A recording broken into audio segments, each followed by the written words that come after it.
की हम अमर कथा सुनाते हैं। सबसे पहले एक बार माता पार्वती झाड़ू लगा रही थी, फिर नारद जी पहुंच जाते हैं और नारद जी मन में सोचते हैं कि आज तक हमने किसी को नहीं छोड़ा, चाहे देवता हो, चाहे ऋषि हो, चाहे मनुष्य हो, किसी को जिसको भी भड़का देते हैं आपस में लड़ाई करा देते हैं। तो चलो आज मैया सती को भड़काते हैं। अब सती जो है झाड़ू लगा रही है, भगवान शिव कैलाश पर्वत पे समाधि में लीन है, चले गए। नारायण नारायण।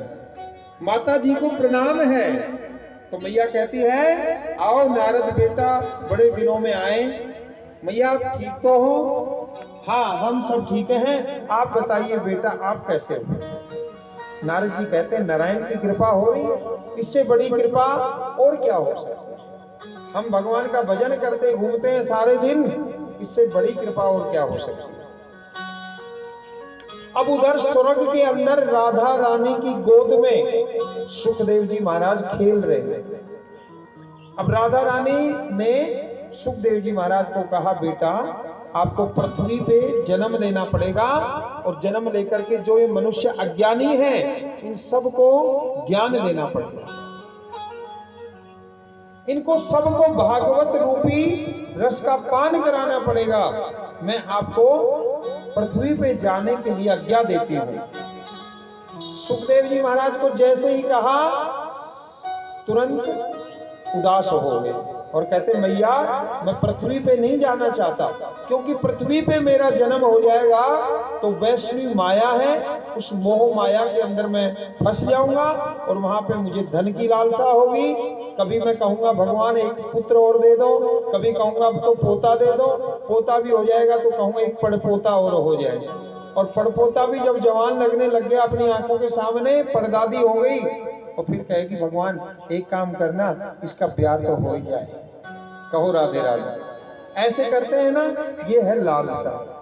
तो सुखदेव जी महाराज भी ऐसे कह रहे हैं कि वहां पे तो लालसा बढ़ जाती है, मैं नहीं जाना चाहता। अब मैया रानी ने कहा, राधा रानी ने कहा कि बेटा मैं आपको वचन देती हूं कि कोई माया आपको वश में नहीं कर सकती, माया आपके पास भी नहीं आ सकती। और जैसे ही ऐसे कहा तो सुखदेव जी महाराज कहते हैं कि ठीक है मैया जैसे कह रही हो मैं आपकी आज्ञा का पालन करता हूं, और बेटा अच्छे से भागवत का प्रचार करो जाओ। अब इधर क्या हो रहा है, नारद जी और सती मैया की बातचीत चल रही है। अब नारद जी पता है क्या पूछते हैं, भाई भड़काना है किसी तरीके से, कोई नोक झोंक कुछ बात आएगी तभी तो माता को थोड़ा गुस्सा आएगा शंकर भगवान पे। कहते हैं कि मैया एक बात बताओ कि भोलेनाथ आपको कितना प्रेम करते हैं? अरे बेटा कैसी बात करते हो, भोलेनाथ के लिए पूरा संसार जानता है हम दोनों के लिए कि जितना प्रेम भोलेनाथ मुझसे करते हैं इस संसार में किसी से भी कोई नहीं करता हो। नारद जी बोले कैसे मैं समझूं कि आपको प्रेम करते हैं? तो सती मैया पता है क्या बोल रही है, देखो गुरु मंत्र जो दिया जाता है, उदाहरण दे रही है सती मैया, कह रही है जो गुरु मंत्र दिया जाता है, आपने भी गुरु बनाया होगा, गुरु जीवन में जरूर बनाना चाहिए, और गुरु जिसने नहीं बनाया उसकी अंत समय में गति नहीं होती, चाहे कितना भी हम धर्म पूर्ण कर लो। गुरु के वचन सुनना जरूरी है, गुरु को दक्षिणा देना जरूरी है। तो मैया कह रही है, सती मैया कह रही हैं कि देखो गुरु मंत्र जब कान में दिया जाता है, बोला जाता है, तो गुरु महाराज कहते हैं कि ये मंत्र किसी को बताना मत, छुपा के रखना। देखो ऐसा मंत्र भी, छुपा हुआ मंत्र भी, ऐसे भोले वाले हैं मेरे भोलेनाथ, वो गुरु मंत्र भी उन्होंने मुझे बता दिया। अब इससे सीधे कौन हो सकता है बताइए? तो नारद जी कहते हैं भाई ये तो बात नहीं बनी, अब क्या करें? कुछ और उपाय सोचते हैं। जिस काम के लिए आए वो काम पूरा नहीं हो रहा है तो दूसरा उपाय सोचते हैं। मैया मैया एक बात बताओ, एक बात सुनो सुनो, मैं मानता हूं कि आपको बहुत प्यार करते हैं। करे हाँ हाँ बोला सब कुछ आपको बता देते हैं। आपने कहा कि गुरु मंत्र भी बता दिया, पर एक चीज तो मैं मानता हूं आपको जरूर नहीं बताई होगी। मैया कहती है ऐसी कौन सी चीज है भाई जो नहीं बताई? मेरे नजर में तो कोई ऐसी चीज नहीं है कि जो भोलेनाथ ने मुझे ना बताई हो। बोला नहीं माता, आप बड़ी सीधी हो, आप बड़ी भोली हो। जो शंकर भगवान के भोलेनाथ के गले में जो मुंडों की माला है, क्या पता है वो किसके मुंड है? अरे बेटा नारद, ये तो मैं आज तक नहीं जान पाई। आज आने दो भोलेनाथ को। अब नारद जी बड़े खुश हो गए, हाँ हो गया काम। अब हमें जल्दी से जल्दी चलना चाहिए, कहीं भोलेनाथ आ गए तो समझ जाएंगे। अब भोलेनाथ का भी टाइम हो गया, तपस्या करके आने वाले हैं। तुरंत नारद जी फटाफट, अच्छा मैया हम चलते हैं, हमें भजन करना है, हम ज्यादा नहीं रुक पाएंगे। अरे बेटा थोड़ा भोजन वोजन कर लेते। भोजन प्रश्न नहीं, हम भोजन नहीं करेंगे, हमें जाना है।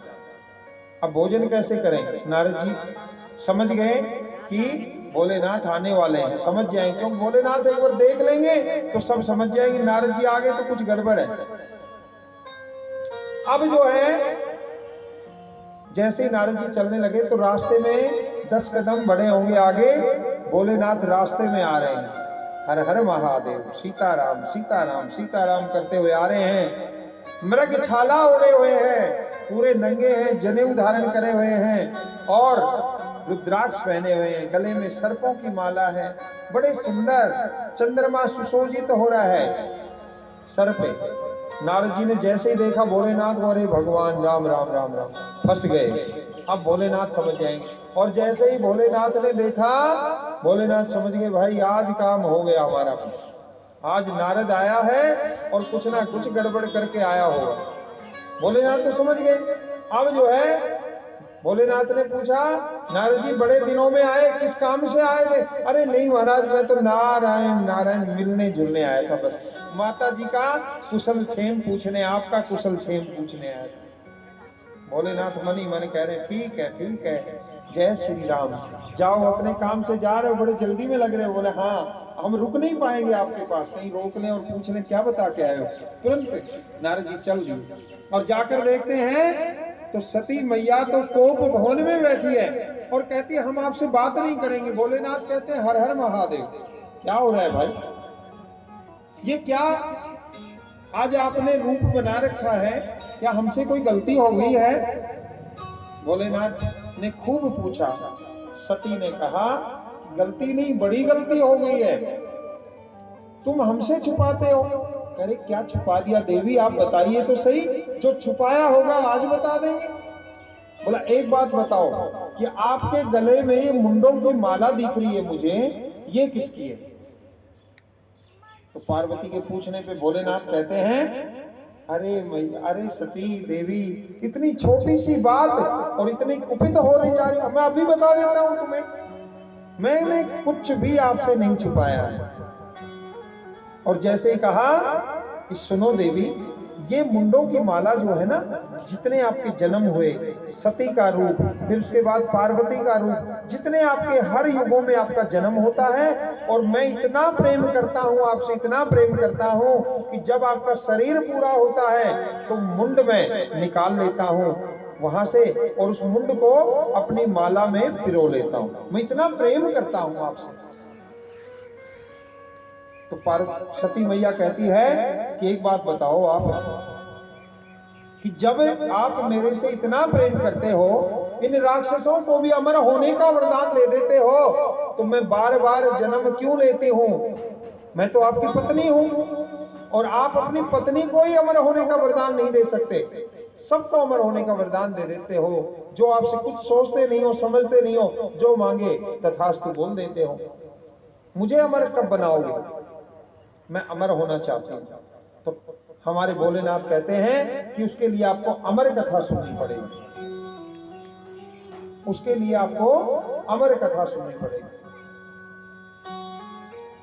तो पार्वती कहती है, सती मैया कहती है कि चलो मैं सुनने के लिए तैयार हूं, आप मुझे अमर कथा सुनाइए। कहते हैं कि देवी, यहां मैं आपको कथा, अमर कथा नहीं सुना सकता, क्योंकि उस अमर कथा को जो भी सुन लेगा, चाहे वो जीव जंतु हो, चाहे वो कीड़ा हो, चाहे वो मकोड़ा हो, चाहे वो पक्षी हो, चाहे वो पशु हो, जो सुन लेगा वो ही अमर हो जाएगा। इसलिए मैं आपको कथा ऐसी जगह पे सुनाना चाहता हूं जहां पर कोई नहीं हो। तो महाराज जहां कोई नहीं हो वहां ले चलो, मैं तो वहां भी तैयार हूं। तो महादेव जी ने कहा कि हमारा कैलाश पर्वत ऐसा है, वहां कोई नहीं आता जाता, आप वहां चलना पड़ेगा और वहां बैठ के आपको कथा सुनाई जाएगी। अब भोलेनाथ पार्वती को लेकर चले कथा सुनाने, अमर कथा सुनाने, और ले जाते हैं कैलाश पर्वत। कैलाश पर्वत पे बैठ जाते हैं। हमारे भोलेनाथ चेक करते हैं कि कोई इधर उधर। पार्वती, सती मैया, मैं आपको पहले कथा के लिए बताता हूँ। देखो, जब मैं कथा सुनाता हूँ तो मुझे इतनी आनंद आता है, इतनी आनंद आता है, मेरी प्रभु की लीलाएं आती हैं उसमें, ठाकुर जी की लीलाएं, इतनी बढ़िया आनंद आता है मुझे कि मैं आंख बंद करके कथा सुनाता हूँ। अब मैं कैसे मानूंगा कि आप जो सुन भी रही हो, कहीं आपको नींद आ गई तो मैया बोली, आप बताओ इसका उपाय क्या है, मुझे बता दो आप। महादेव कहते हैं आप ओम ओम बोलते रहना, मैं समझ जाऊंगा कि आप कथा सुनिए। और इधर महादेव जी ने अपना त्रिशूल चारों दिशाओं में आदेश दिया त्रिशूल को कि जाओ चारों दिशाओं में चेक करो, यहाँ पे कोई जीव जंतु तो नहीं है। त्रिशूल चारों ओर घूमता है, त्रिशूल की भी कोई गलती नहीं है। एक जगह एक सुकी ने अंडा दिया था। अब अंडा जब तक नहीं खुल जाएगा उसमें जीव कहाँ है, नहीं होता है ना। अब वो सुकी ने अंडा दिया था और वो कैलाश पर्वत में एक और रखा हुआ था। अब त्रिशूल सब जगह चेक करके आ गया, कहीं कुछ नहीं। महादेव जी को आज्ञा देने पे चारों चेक करके आ गया और कुछ नहीं मिला। तो महादेव जी प्रसन्न हो गए, ठीक है हम आपको कथा सुनाते हैं, यहाँ कोई जीव जंतु नहीं है, इसीलिए हम आपको कैलाश पर्वत पे लेके आए। तो पार्वती सावधान होके सुनना, अब आप भी सावधान होके सुनना। जो ही अमर कथा जो भगवान ने सुनाई वही भागवत कथा है, और देवताओं के मुख से यदि सुन ली जाए तो हम भी अमर हो सकते हैं। आज सती मैया को महादेव जी कथा सुना रहे हैं और मैया बोल रही है ओम। जब भी आज पुरानी लेडीजें भी जब कहानी सुनती हैं तो हुंकारे जरूर भरती हैं, भरते हो ना। पर आज नई जो बहुएं आ गई ना, उनको कुछ नहीं पता, बस चुपचाप अपना सुनती रहेंगी। नाम सास कहीं और है, मैं आपकी मम्मी के साथ नहीं रहना चाहती, इनको दूर छोड़ के आओ या किसी दूसरे भाई के पास छोड़ के आओ। अब कहानी सुनाती थी सास, अब सास है नहीं तो मोबाइल कोई सास बना लिया। गूगल जी बताओ ये करवा चौथ की कहानी कैसे होगी, तो गूगल जी सास है उनकी, और वो सुना रहे हैं, कोई उकारा नहीं पता, कुछ नहीं पता, कहो राधे राधे। अब ऐसे बहुएं हैं आज की, तो अब हुंकारा क्या पता होगा उनको। तो आज सती मैया हुंकारे भर रही है, और उधर वो एक दिन कथा हुई, दूसरे दिन कथा हुई। अब जो सुकी का जो अंडा था, वो अंडा जो है आज पहली कथा की शाम को खुल गया। और आप सबको पता है कि तोते को जो हम पढ़ाते हैं वो ही भाषा बोलता है, सबको पता है ना। जिसके घर में तोता होगा, कभी तोता पाला होगा या किसी के घर में देखा होगा आपने, तो जरूर पता होगा, जो पढ़ाओगे वो ही बोलेगा। अब इधर मैया क्या बोली है, हूं ओम ओम। अब उधर तोता जन्म लेता है, जन्म लेते ही ओम ओम की आवाज सुनता है, अब वो भी करने लग जाता है ओम ओम ओम, शुरू हो गया। अब मैया को तो दूसरे दिन निद्रा मैया आ गई, निद्रा पास में आकर के और निद्रा का प्रवेश हो गया, और पार्वती मैया तो आराम से नींद ले रही। और ओम ओम कौन कर रहा है, सुख का बच्चा। अब सुख का बच्चा अपने पंख खोल रहा है, ओम ओम करते जा रहा है, और थोड़े थोड़े पंख भी निकल आए। जैसे ही 7 दिन की कथा हुई, महादेव जी तो बड़े आनंद में हो गए, और पार्वती मैया तो निद्रा में लीन है। और जैसे ही कथा सुनी तो तुरंत महादेव जी ने कथा सुनाते ही, समापन होते ही कहा, बोलो बांके बिहारी लाल की जय। और जैसे ही जयकारा बोला तो पार्वती जी ने आंखें खोली, अरे भाई कथा तो पूर्ण भी हो गई, मेरे को तो निद्रा आएगी, जो भोलेनाथ कह रहे थे वही हो गया। तो पार्वती ने पूछा, महादेव जी हे नाथ कथा पूर्ण हो गई? बोले हाँ हाँ कथा पूर्ण हो गई, आपने नहीं सुनी? आपने सुनी नहीं है? बोला नहीं महाराज, मुझे तो निद्रा देवी आ गई, निद्रा देवी का प्रवेश हो गया मेरे शरीर पे। कहे अच्छा, तो ओम ओम कौन कर रहा था? बोला महाराज मैं तो नहीं कर रही थी, मैंने थोड़ी देर किया था। बोला यहाँ तो कोई जीव जंतु भी नहीं है, फिर कौन ओम ओम कर रहा था? और जैसे ही सुख के बच्चे ने सुना तो सोच लिया कि महादेव से कोई नहीं बचा सकता इस संसार में, महादेव जी से बचाने वाला। यदि इनका क्रोध उमड़ गया, क्रोध आ गया इनको, तो कोई नहीं बचा पाएगा। तो समय देख करके अपने पंख खोले और उड़ गया। और जैसे ही उड़ा, महादेव जी को क्रोध आया। अच्छा आप सुन रहे थे, उठाई अपनी त्रिशूल, मैं नहीं छोड़ूंगा, मैं तुझे नहीं छोड़ूंगा। और ऐसे करते हुए चारों लोक में सुख घूम आया, पर किसी ने भी उसको स्थान नहीं दिया, किसी ने भी उसको शरण नहीं दी, किसी देवताओं ने उसको शरण नहीं दी, किसी मनुष्य ने, किसी ऋषियों ने, किसी ने उसको शरण नहीं दी। अब इधर व्यास जी की पत्नी को जम्भाई आई, उबासी ले रही थी, मुंह खोला, और जैसे ही मुंह खोला, खोलते ही सुख के बच्चे ने सोचा इससे बढ़िया गुफा क्या हो सकती है, इसमें प्रवेश कर ले। और कोई तो कुछ मिला नहीं, सीधा गया और व्यास जी की पत्नी के मुख में प्रवेश और उदर में पहुंच गया। और महादेव जी इधर त्रिशूल लेके आ रहे हैं और क्रोध आ रहा है, कहां चला गया, नहीं छोड़ूंगा, कहां चला गया, नहीं छोड़ूंगा। उधर व्यास जी महाराज हाथ जोड़ के खड़े हो, हे महाराज धन्य हो, धन्य हो, मैं इतने दिनों से आपके दर्शन के लिए लालसा में था कि महादेव जी मुझे किसी प्रकार से दर्शन दे दें, और आए भी हैं तो देखो कैसे रूप में, क्रोध वाले रूप में त्रिशूल लेकर। हो जय हो महाराज, जय हो। हाथ जोड़ के खड़ा हो गया, महाराज मेरे लिए क्या आज्ञा है बताइए, आपको क्रोध क्यों आ रहा है, आप शांत हो जाइए। तो भोलेनाथ कहते हैं मैं उसको छोड़ूंगा नहीं। अरे महाराज किसको नहीं छोड़ोगे, शांत हो जाओ, मुझे आराम से बताओ, मेरे लायक काम होगा तो मैं करूंगा। कहते हैं उस सुख के बच्चे को नहीं छोड़ूंगा। महाराज उसने क्या किया है? महादेव जी कहते हैं उसने मेरी अमर कथा सुनी है, मैं उसको बिल्कुल नहीं छोड़ूंगा, उसको मृत्यु तक पहुंचा के रहूंगा। व्यास जी महाराज हंसने लगे, वाह महाराज वाह, सच में सारा संसार आपको भोला कहता है, सच में भोले वाले हो। अरे जिसने अमर कथा सुन ली वो तो अमर हो गया, उसको कौन मार सकता है? और आप खुद ही अमर कथा सुनाने वाले हो, और खुद ही ये भी कहने वाले हो जो अमर कथा सुन लेगा वो अमर हो जाएगा, और खुद ही उसको मारने के लिए दौड़ रहे हो। कैसे भोलेनाथ हो? शांत हो जाइए। भोलेनाथ ने मन में सोचा बात तो ठीक है भाई, हम तो वैसे ही फालतू में ही मेहनत कर रहे हैं। भोलेनाथ ने अपना क्रोध शांत किया और शांत हो गए। व्यास जी ने भोलेनाथ का पूजन किया और बड़ा मिष्ठान का प्रसाद खिला करके भगवान को विदा किया। बोलिए शंकर भगवान की जय। अब क्या होता है कि व्यास जी की पत्नी के मुख में प्रवेश हो गया कौन? सुखदेव जी महाराज। अब क्या होता है आगे? सुखदेव जी महाराज जब उदर में प्रवेश हो गए तो व्यास जी की पत्नी कहती है देखो मेरे पेट में वो सुख का बच्चा घूम रहा है।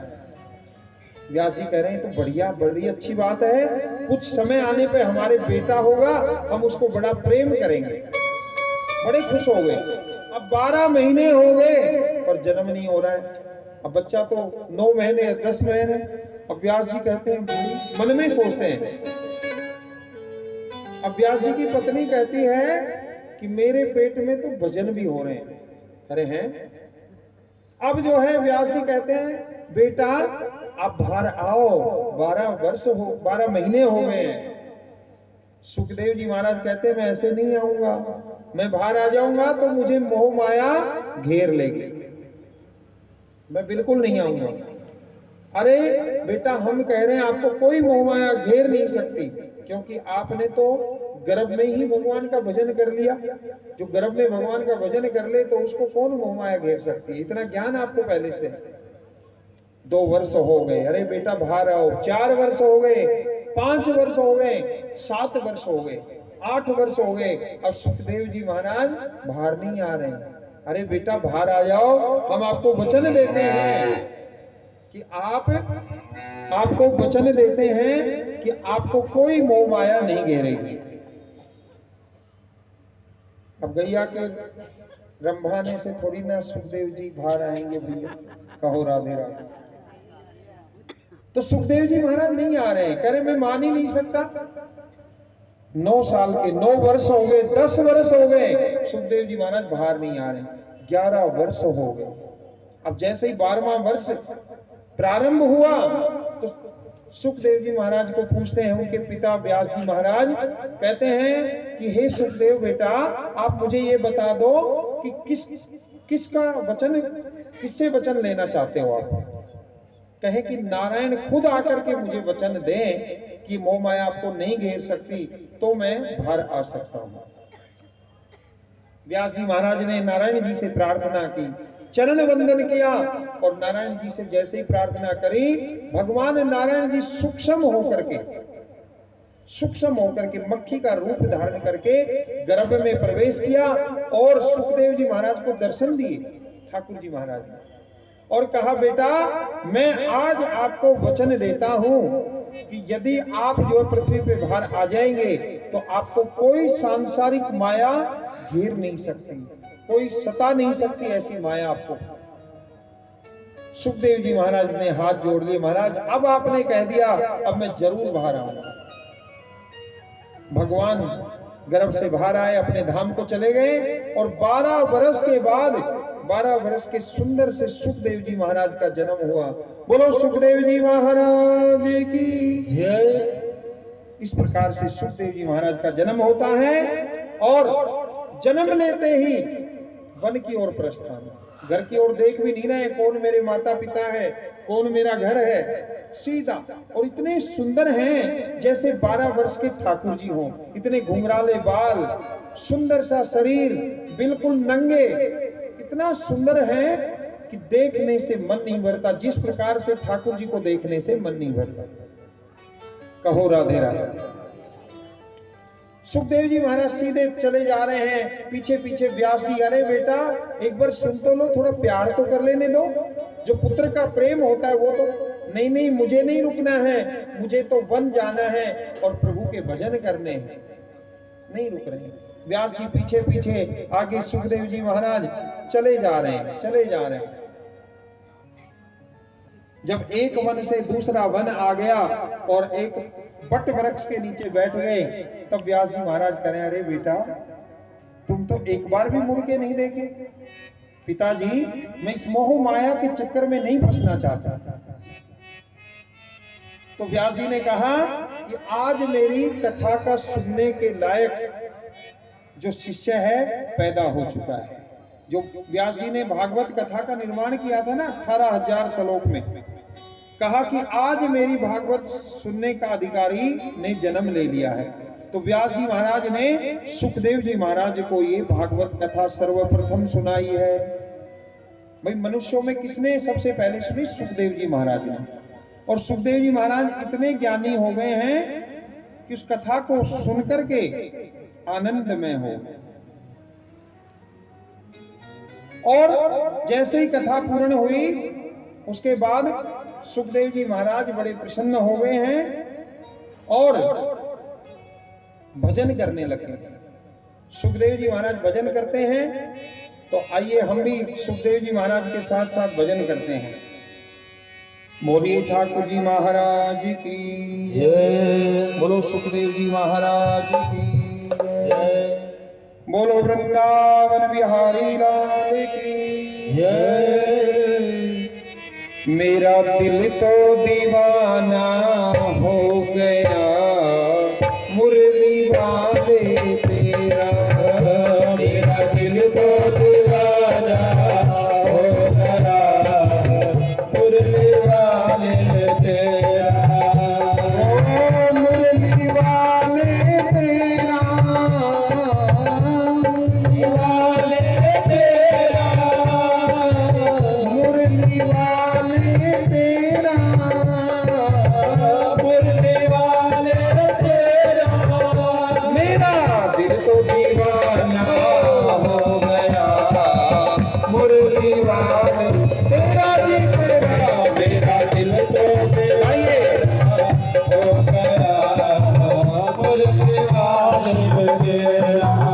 मुरली वाले की जय हो।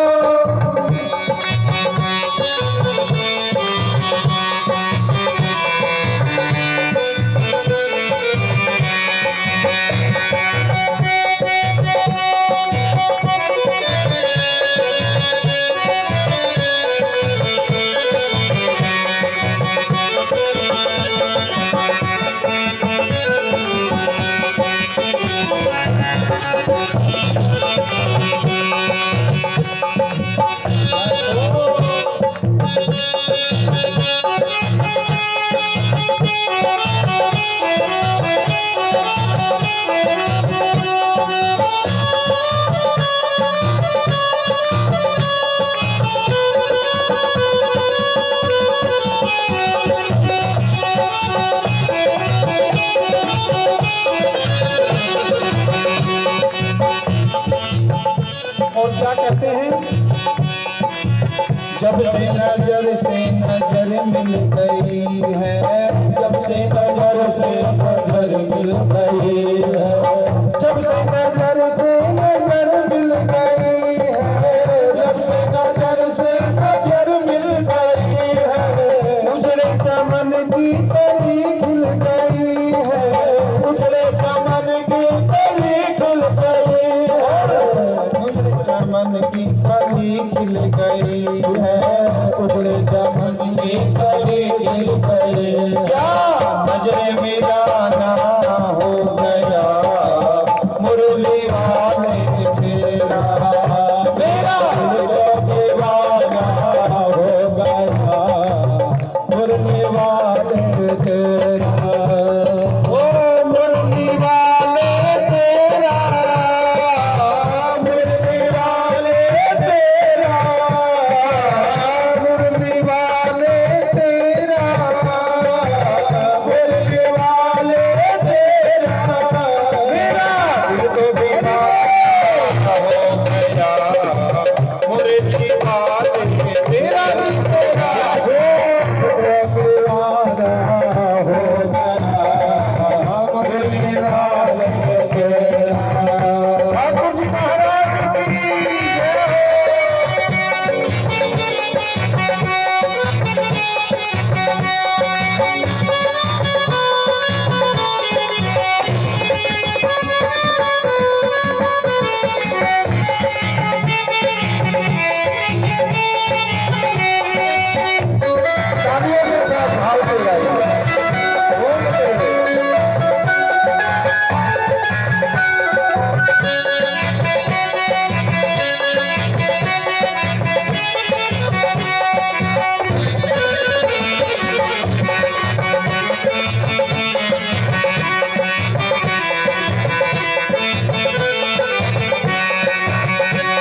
प्यारा मैं तेरा पागल, तेरा प्यारा प्यारा मैं तेरा पागल, तुझ नजर से दिल मेरा घायल, तुझ नजर से दिल मेरा घायल, तुझ नजर से दिल मेरा घायल, तुझ नजर से दिल मेरा घायल, दिल में ठिकाना हो गया मुरली वाले तेरा, दिल में ठिकाना हो गया मुरली वाले तेरा रे तेरा, मुरली वाले तेरा, मुरली वाले तेरा, बंसी वाले तेरा, बंसी वाले तेरा, तो दीवाना हो गया मुरली वाले तेरा, मेरा दिल तो दीवाना हो गया मुरली वाले तेरा।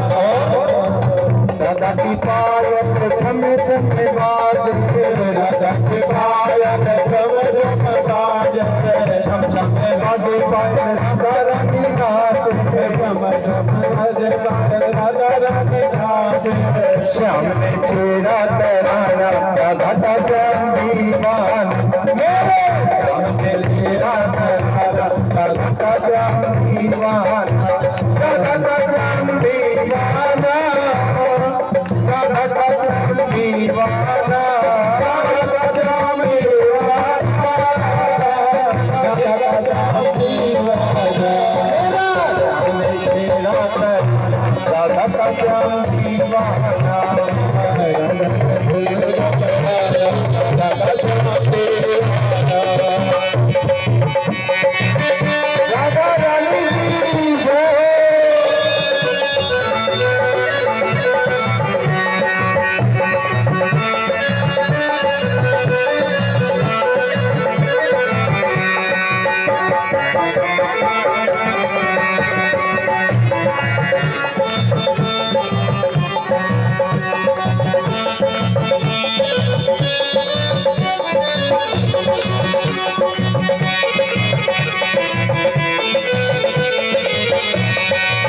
राधा जब पायल छनकावे, राधा जब पायल छनकावे, कानों रोज थोड़ो थोड़ो आवे, जब थोड़ो थोड़ो आवे, कानों रोज थोड़ो थोड़ो आवे, कानों रोज थोड़ो थोड़ो आवे, तो ना कोई बहाना राधा का श्याम दीवाना, राधा का श्याम दीवाना,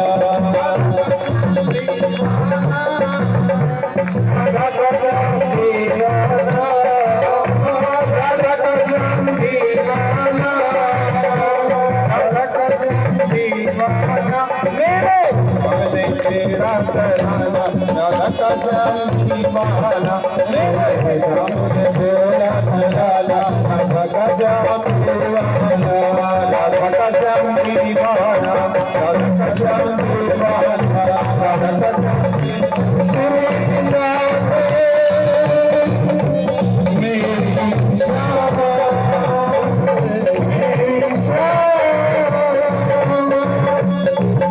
मेरी श्याम, मेरी श्याम।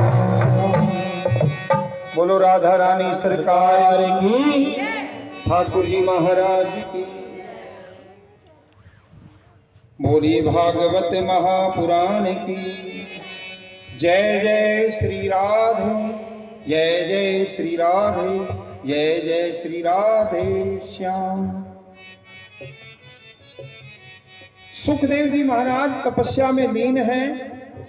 जैसे ही कथा हुई भगवान का भजन संकीर्तन किया और फिर तपस्या में लग गए। अब आगे सूत जी महाराज कहते हैं कि आगे 24 अवतारों की कथा आती है।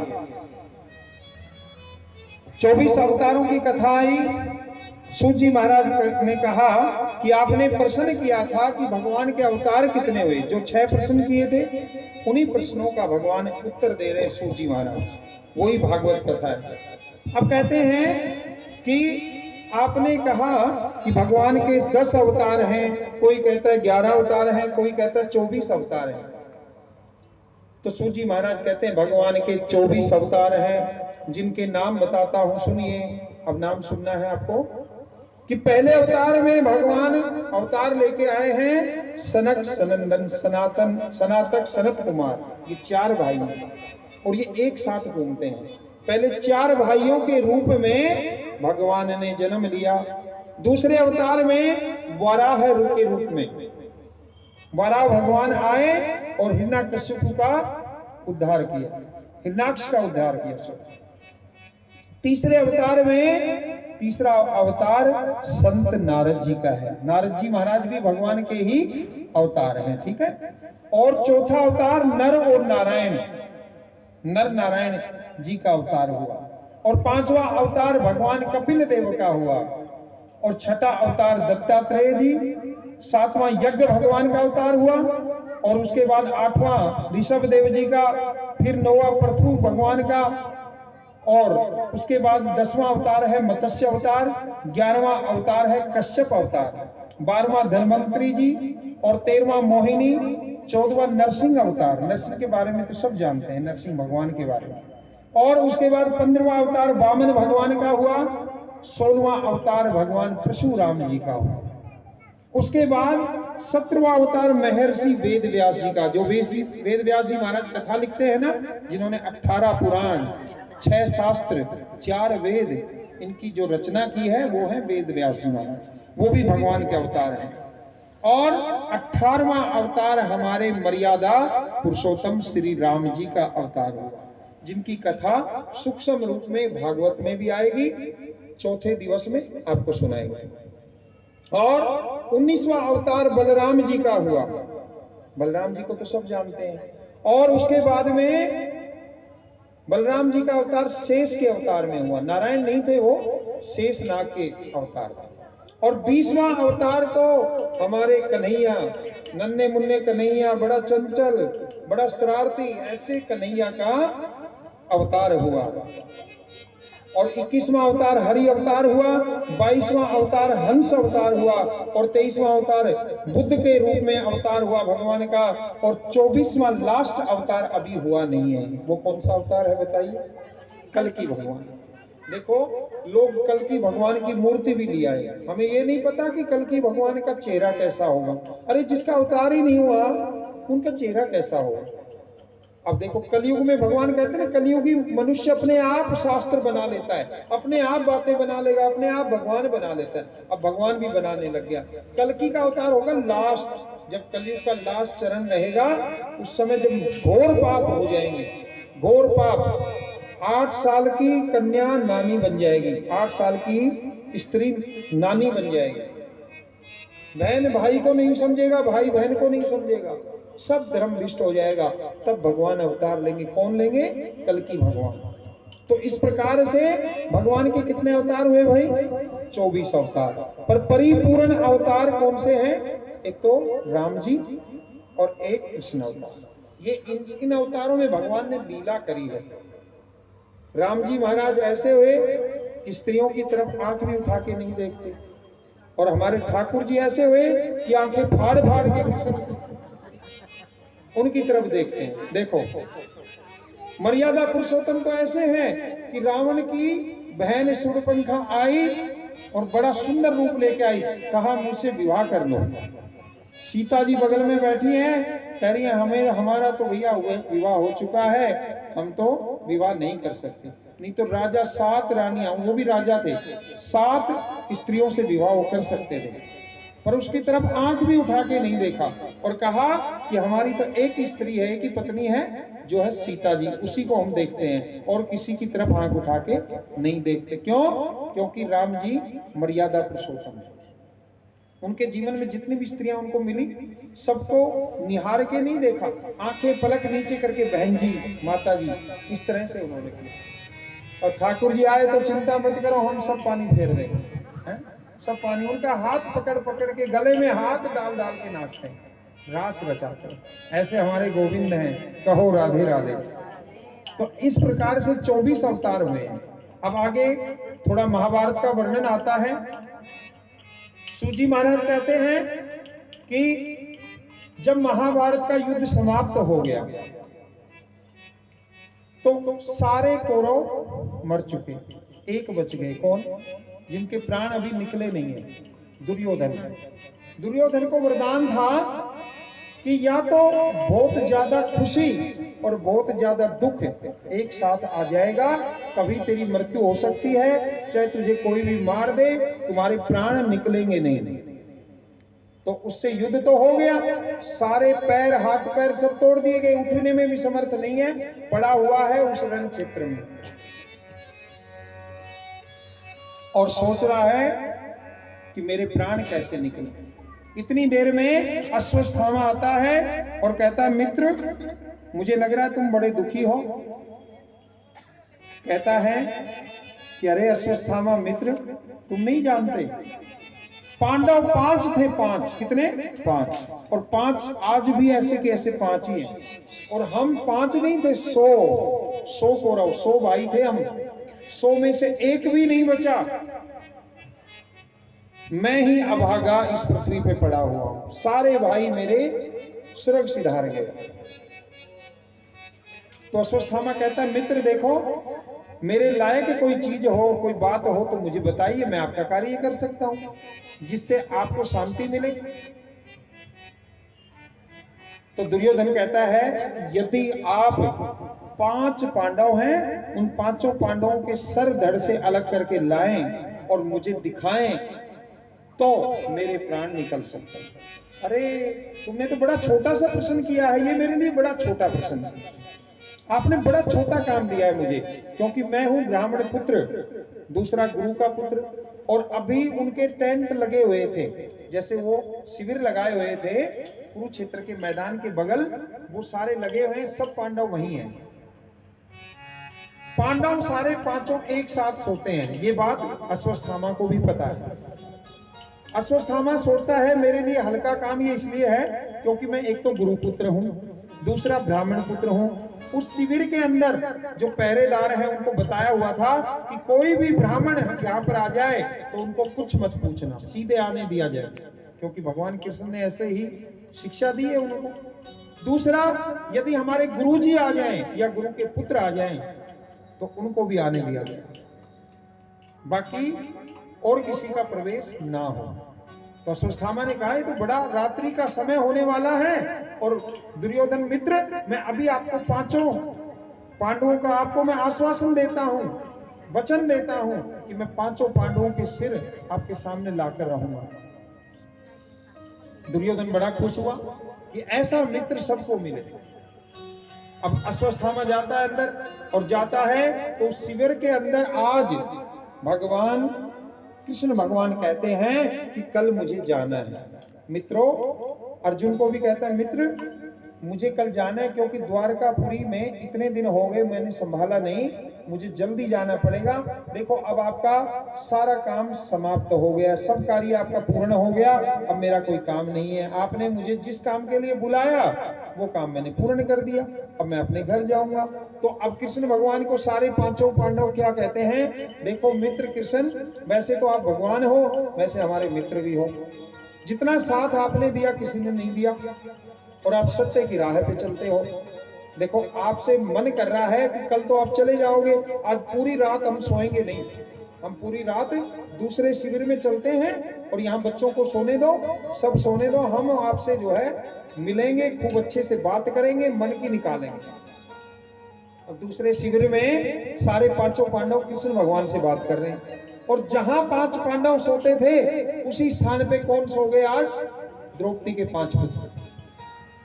5 पुत्र लाइन से सो गए, चद्दर ओढ़ के सो रहे थे। अश्वत्थामा ने देखा कि थोड़ा थोड़ा अंधेरा भी है और बढ़िया अच्छा मौका है, फरसा लिया और तुरंत उन द्रौपदी के 5 पुत्रों की हत्या कर दी, जो आज बाल्यावस्था में, उन 5 पुत्रों की हत्या कर दी है। और तुरंत उनके सर लिए। पहले लाइट की सुविधा तो होती नहीं थी, वे लाइट में देख लो आप, मोबाइल की बैटरी जला लो, है वो सब नहीं होता था। कहो राधे राधे। तो लेकर के सर को परात में रख लिया और ले जा करके, इतना खुश हो रहा है, उनके मुख भी नहीं देख रहा मैं किसको ले जा रहा हूं, सीधा दुर्योधन के पास। और दुर्योधन भी दूर से अपने मित्र अश्वत्थामा को देख करके बड़ा प्रसन्न हो गया। उसको वरदान था ना, दुख तो इस बात का है कि सारे भाई उसके चले गए, पूरा वंश समाप्त हो गया।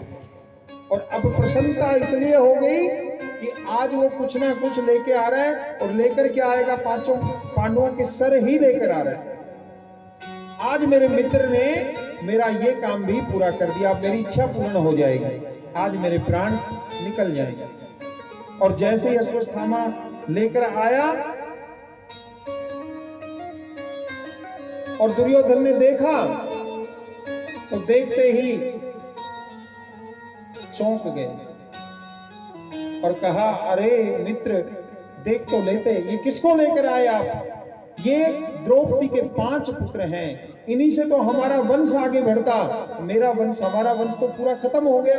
अब पांडवों के 5 बच्चे थे, द्रौपदी के 5 पुत्र, इन्हीं से ही हमारा वंश आगे बढ़ता, ये तुमने क्या कर दिया? बड़ा दुखी हो गया, रोने लग गया, चिल्लाने लग गया। और अश्वत्थामा को जैसे ही पता लगा, अश्वत्थामा भी डर गया, क्योंकि 5 पांडव बच गए ना, वो अब तुझे छोड़ेंगे नहीं, उनको पता तो लग ही जाएगा किसी प्रकार से। अब जो है अश्वत्थामा भागा डर के मारे, और दुर्योधन के इधर प्राण निकल गए। बोलिए ठाकुर जी महाराज की जय। अब उधर 5 पांडवों ने देखा कि 5 पुत्रों की हत्या ये किसने कर दी, ये तो सर काट के ले गया है। अब उनको भी पता है कि यहाँ किसी और को तो आने नहीं दिया जाए, या तो कोई ब्राह्मण आया होगा या कोई गुरु आया होगा, और ब्राह्मण और गुरु ऐसा आतताई काम नहीं कर सकता। आतताई किसको कहते हैं? जो छोटे बालकों की हत्या कर दे, वो आतताई होता है। अब आइडिया अंदाज तो लगा दिया, पर वो है कौन? पहरेदारों से जाके पूछते हैं, अरे यहाँ पे कोई आया था? पहरेदार कहते हैं, महाराज किसी को नहीं आने दिया, आज रात्रि को एक ही इंसान आया था जिसका नाम है अश्वत्थामा। और जैसे ही अश्वत्थामा का नाम लिया, तुरंत भीम को क्रोध आया। और इधर भाई जिसका एक बालक की मृत्यु हो जाए, 12 वर्ष क्या जीवन भर नहीं भूलती माँ, और आज द्रौपदी का 5 पुत्र चले गए, द्रौपदी के अश्रु सूख नहीं पा रहे। द्रौपदी बड़ी रोने लगी है, जोर जोर से रो रही है कि ऐसा आतताई कौन हो सकता है जो मेरे 5 पुत्रों की एक साथ हत्या करके गया है। भीम ने कहा, चिंता मत करो द्रौपदी, हम उसको ढूंढ के लाएंगे, वो अश्वत्थामा कहीं भी हो, हम आपके सामने ला करके उसकी मृत्यु की करेंगे। भीम चला गया और साथ में नकुल सहदेव सारे चले गए, और जाकर के उस अश्वत्थामा को भागते भागते पकड़ा। अश्वत्थामा को बुलाया गया, और जैसे ही अश्वत्थामा आया और भीम उस फरसा लेकर के, देखो द्रौपदी आज इसकी हत्या आपके सामने कर देते हैं। और जैसे ही हत्या का नाम लिया तो द्रौपदी कहती है, मुच्यताम मुच्यताम ब्राह्मणे नितराम गुरु, मुच्यताम, मत मारो मत मारो, क्योंकि ये गुरुपुत्र है। गुरुपुत्र का, ब्राह्मण की हत्या का 100 जन्मों तक भी पाप दूर नहीं हो सकता। इसलिए ये तो आतताई है, हम भी अपना बड़ा पाप कर लेंगे तो नरक में जाएंगे, ऐसा मत करो। भीम कहता है कि इसको छोड़ना नहीं है, छोड़ना नहीं चाहिए, आपने कहा था पकड़ के लाओ, आज हम पकड़ के ले आए, इसको मृत्यु दे देनी चाहिए। तो इधर युधिष्ठिर और अर्जुन कहते हैं, महाराज कृष्ण भगवान बैठे थे, बोला भगवान से पूछो, ये जो कहेंगे वो ही करेंगे। तो कृष्ण भगवान से पूछा गया, द्वारकाधीश कहते हैं, द्वारकाधीश से कहते हैं, द्वारकाधीश आप ही बताइए। युधिष्ठिर कहता है, भगवान ने कहा कि कि मृत्यु से बड़ा, देखो दो पक्ष हो गए।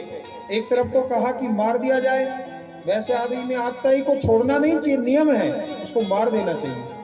दूसरी तरफ ये रूल हो गया कि ब्राह्मण के पुत्र को मारना नहीं चाहिए। अब फंस गए बीच में, बोला भगवान से पूछो। भगवान ने कहा मृत्यु से भी बड़ा एक कष्ट है, यदि इसका अपमान कर दोगे, अपमान कर दिया जाए तो पूरे जीवन, मृत्यु से तो एक बार मर जाएगा, खत्म काम, लोक को चला जाएगा। यदि अपमान कर दोगे तो मृत्यु से भी बढ़कर कष्ट होगा इसको अपमान करके छोड़ दिया जाए। अब अश्वत्थामा के लिए पूछा जाता है भगवान तो करें तो क्या करें। भगवान ने कहा इसकी मणि, अश्वत्थामा के मस्तक पे एक मणि थी, बोले मणि निकाल लो इसको। दूसरा ये ब्राह्मण पुत्र है, इसको गंजा कर दो, चोटी भी काट लो इसकी, इससे बड़ा अपमान कुछ नहीं हो सकता, और इसको छोड़ दो। तो भगवान के कहे अनुसार उन्होंने, भीम ने उसकी चोटी काट दी और मणि निकाल ली। अब अश्वत्थामा भाग गया, पर अश्वत्थामा ने बदले की भावना बुलाई नहीं, कहा कि मैं अब इनको छोड़ूंगा नहीं, क्योंकि इन्होंने मेरे साथ ऐसा किया है। तो अश्वत्थामा ने क्या किया कि भाई इसका सारा वंश तो समाप्त हो गया, पर एक वंश अभी भी बाकी है। वो कौन है? उत्तरा के गर्भ से गर्भ धारण, उत्तरा ने गर्भ धारण किया हुआ है, ये बात उसी को पता था। अश्वत्थामा ने अपने बदले की भावना, अपना बदला लेने के लिए ब्रह्मास्त्र चलाया, पर अश्वत्थामा को ब्रह्मास्त्र चलाना तो आता है, पर वापस मोड़ने की विद्या नहीं। अब अश्वत्थामा ने अपना बदला लेने के लिए उस उत्तरा के गर्भ के अंदर, गर्भ में गर्भ धारण जो कर रखा था, उस गर्भ के ऊपर ब्रह्मास्त्र चला दिया।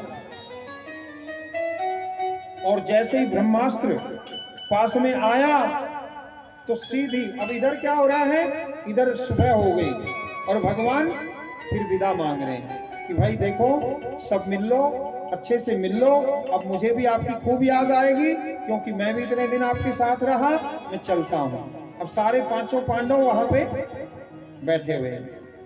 और उत्तरा किसकी पत्नी है बताओ? अभिमन्यु। अभिमन्यु, बिल्कुल राइट। देखो अभिमन्यु की पत्नी है, और पांडव उसके क्या लगते हैं? ससुर। और जैसे ही ब्रह्मास्त्र पास में आया, उत्तरा भागी। और देखो उत्तरा किसी के पास नहीं जाती है, किसी भी ससुर को नहीं कहा, ना अर्जुन को कहा, ना बड़े ससुर युधिष्ठिर को कहा, किसी को नहीं कहा, ओनली ओन भगवान गोविंद के पास गई और गोविंद के चरणों में गिर गई और कहती है कि पाहि पाहि महायोगिन देव देव जगत पते नान्यम तव भयम पश्ये यत्र मर्त्यो परस्परम। सीधी गोविंद के चरणों को पकड़ लिया जाकर के और कहती है कि हे भगवान पाही माम, मुझे बचाओ। भगवान कहते हैं कि अरे कौन सा संकट आपके ऊपर आ गया बताइए। चरण पकड़ लिए और प्रार्थना करी कि भगवान मेरे गर्भ को बचाइए। उत्तरा ने ये नहीं कहा मुझे बचाइए। देखो माँ से ज्यादा प्रिय उसका संतान होती है। सीधा जाकर के नहीं कहा कि मुझे बचाइए, कहा कि आप मेरे गर्भ को बचाइए।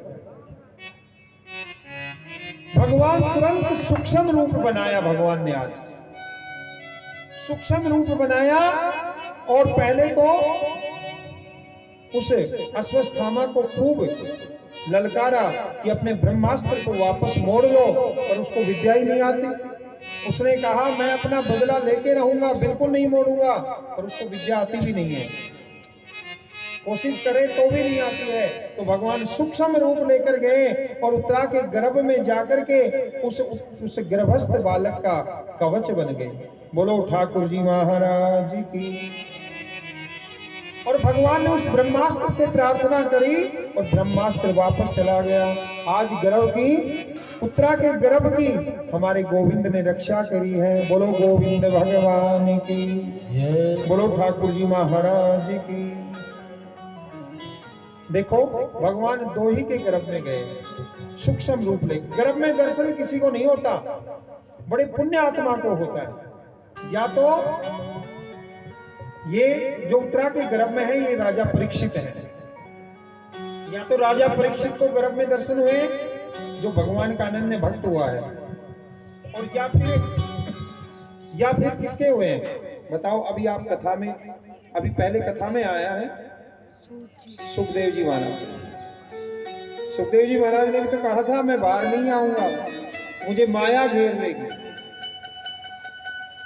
तो जब सुखदेव जी महाराज उसको कथा सुनाते हैं ना, किसको, राजा परीक्षित को, जब श्राप लगेगा तो सुखदेव जी महाराज ये भागवत सुनाएंगे। तो जब भागवत कथा सुनाते हैं तो उसमें मन ही मन ये सोचते हैं कि इनको कथा सुनने लायक ये वैसे तो है ही है, पर दूसरे रूप से ये मेरा भाई भी है। अब बताओ भाई कैसे? दोनों ने, क्योंकि गर्भ में भगवान गए तो वो उनके पिता हो गए, उनके भी गर्भ में गए, गर्भ में उनको भी दर्शन हुए, तो एक ही पिता की संतान हम हैं, ऐसा मानते हुए सुखदेव जी महाराज ने राजा परीक्षित को भाई माना है, मानसिक। अब ठाकुर जी महाराज हमारे द्वारकाधीश गोविंद कहते हैं देखो पांडवों ये कष्ट भी आपका टल गया है, अब मुझे विदा दो, अब मैं चलता हूं। और सबको कहा देखो सब कुछ ना कुछ मांग लो मुझसे, जो मांगोगे। आज मैं इतना प्रसन्न हूं कि आज मैं द्वारकाधीश जा रहा हूं और जो मांगोगे वही मिलेगा। सबने जो मांगा, किसी ने भगवान का प्रेम मांगा, किसी ने मोक्ष मांगा, किसी ने स्वर्ग मांगा, सबने मांगा। अब लास्ट में कुंती मैया बच गई, कुंती माँ बच गई। और जैसे ही कुंती माँ चुपचाप खड़ी हुई है, भगवान ने कहा अरे बुआ तुम बोल नहीं रही हो, कुछ तो मांगो, सबने कुछ ना कुछ मांगा है, तुम भी मांग लो। कनेक्ट करके देखो। तो कुंती ने क्या कहा कि देखो यदि तुम कहते ही हो तो मुझे दुख दे दीजिए। अब हो गया। अब भगवान हंस करके कहते हैं बुआ तुम बड़ी अजीब गरीब हो, अभी भी सोच लो, अरे इतना पूरा जीवन आपने दुखों से ही काटा है और आप फिर दुख मांग रही हो। कुंती हाथ जोड़ करके प्रार्थना करती है कि नमस्ते पुरुषं तवदयम् ईश्वरं परमेश्वरं अलक्ष्यं सर्वभूतानां गोविंदम जनार्दनम। और अपने पुत्रों को समझाती है देखो पुत्रों ये बुआ कहने वाला जादूगर है, इसके चक्रों में मत आना। ये भगवान है, ये जो है ना खेल खिलाता है सबको, ये खेल खिलाता है, इसके खेल के चक्कर में हम फंस जाते हैं और ये खेल दिखाता हम देखते हैं। जिस प्रकार से मदारी के चक्कर में हम फंस जाते हैं, देखो अब ये बंदर नाच के दिखाएगा, देखो अब ये बंदर क्या करेगा, तो इसी प्रकार से हमें भगवान के चक्कर में फंस जाते हैं। हम उसको सच मान करके, मदारी जब खेल खिलाता है तो हम सोचते हैं भाई जादूगर है, इसने अब इसे 1 रुपए का रसगुल्ला बना दिया, अब टॉफी बना दी, भाई ये सच ही होगा, पर ये सच नहीं है, वो नजरअंदाज करता है, नजर बांधता है। भगवान तो जगत के आधार है, जगदाधार है, सर्वेश्वर है। कुंती ने 26 श्लोकों में भगवान की प्रार्थना करी, स्तुति गाई, अपने पुत्रों को समझाया और कहा कि हे गोविंद मुझे कुछ नहीं चाहिए। विप्रदय संतु ने शाश्वत तत्र जगत गुरु भवतो दर्शनम यत्साम पुनर्भवम दर्शनम। अब भगवान पूछते हैं कुंती बुआ दुख क्यों मांग रही हो?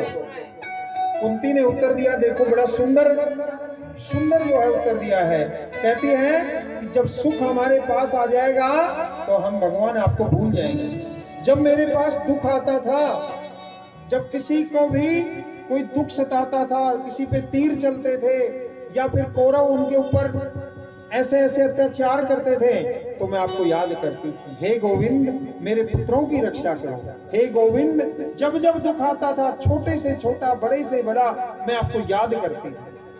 और वही हमारा हाल है, जब बुखार हो जाएगा तो हे राम बचाओ करते हैं ना।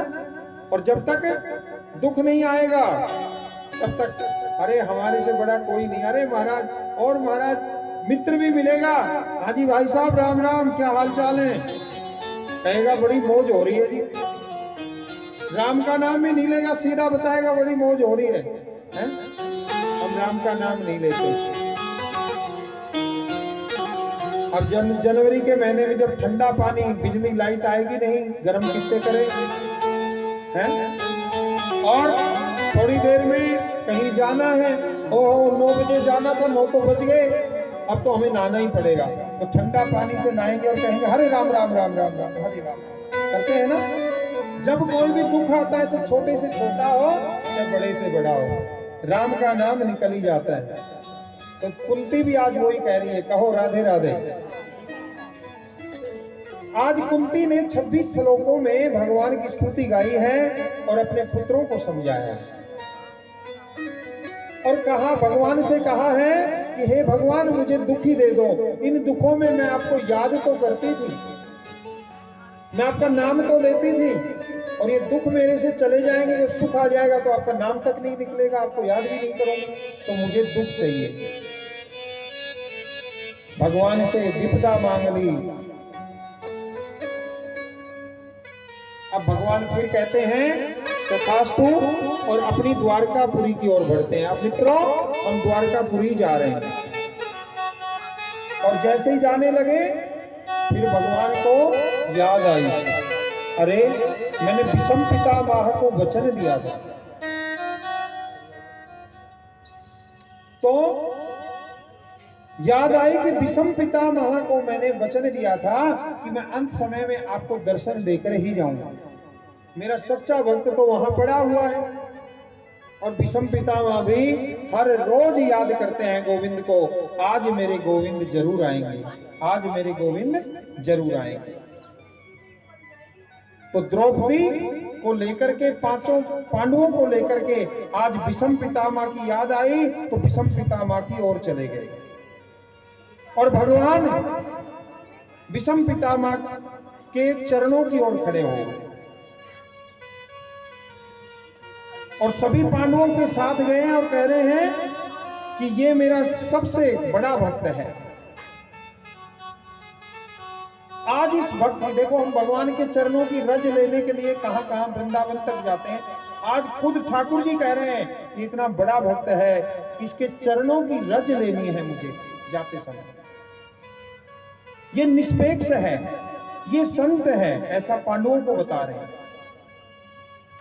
ये समदर्शी है, इस भक्त की चरण की रज मुझे लेनी पड़ेगी, आज मैं इसकी रज ले लूं।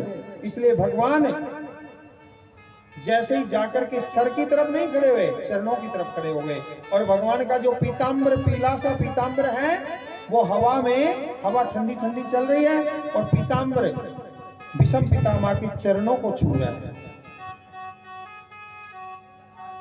विषम पितामह के चरणों को स्पर्श कर रहा है। विषम पितामह ने तो भगवान को एक टक देख रहे हैं, विषम पितामह, और इधर हमारे ठाकुर जी भी विषम पितामह की ओर मंद मंद मुस्कुरा रहे हैं। क्या बात, ऐसे जब मृत्यु हो जाए तो उसकी बात ही क्या है। जब ठाकुर जी समक्ष हो, जब मृत्यु हो, हम सब भी तो यही प्रार्थना करते हैं, भगवान इतना जरूर करना कि हमारी मृत्यु हो तो आप हमारे समक्ष हो।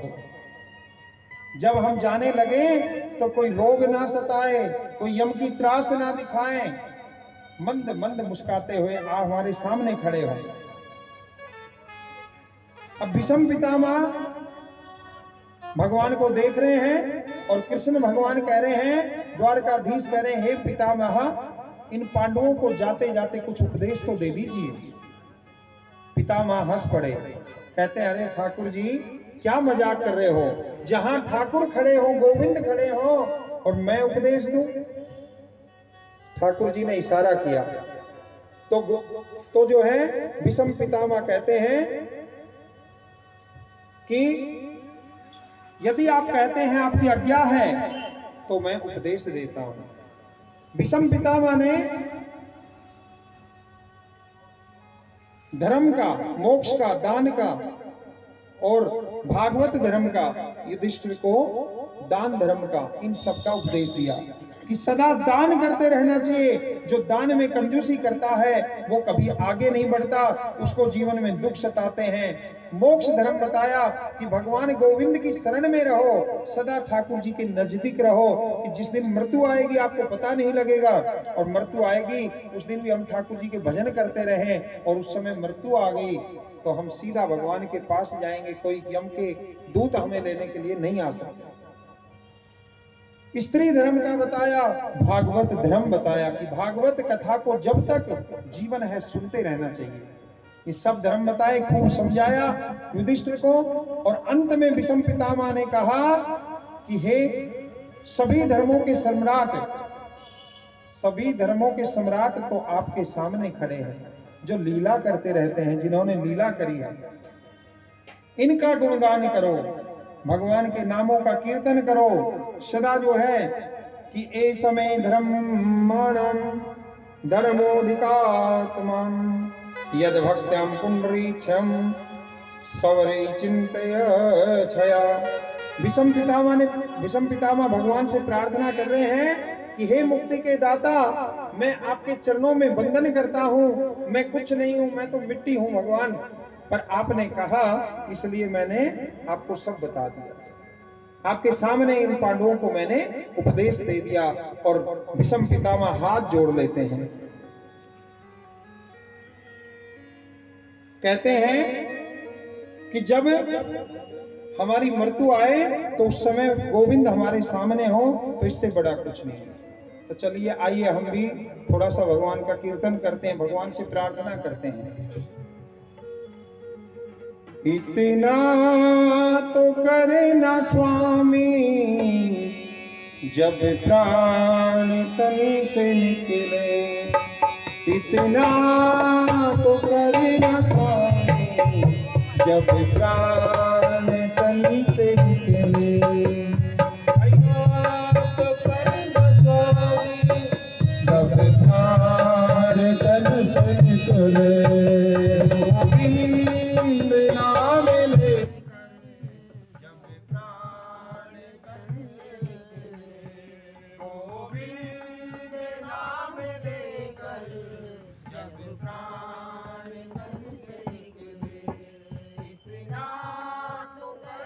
स्वामी जब प्राण तन से निकले।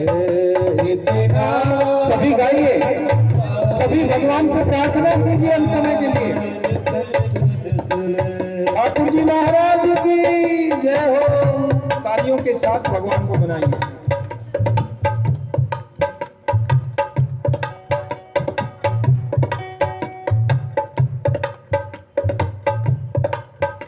इतना तो करना स्वामी जब प्राण तन से निकले, इतना तो करना स्वामी जब प्राण तन से। और बात क्या कहता है?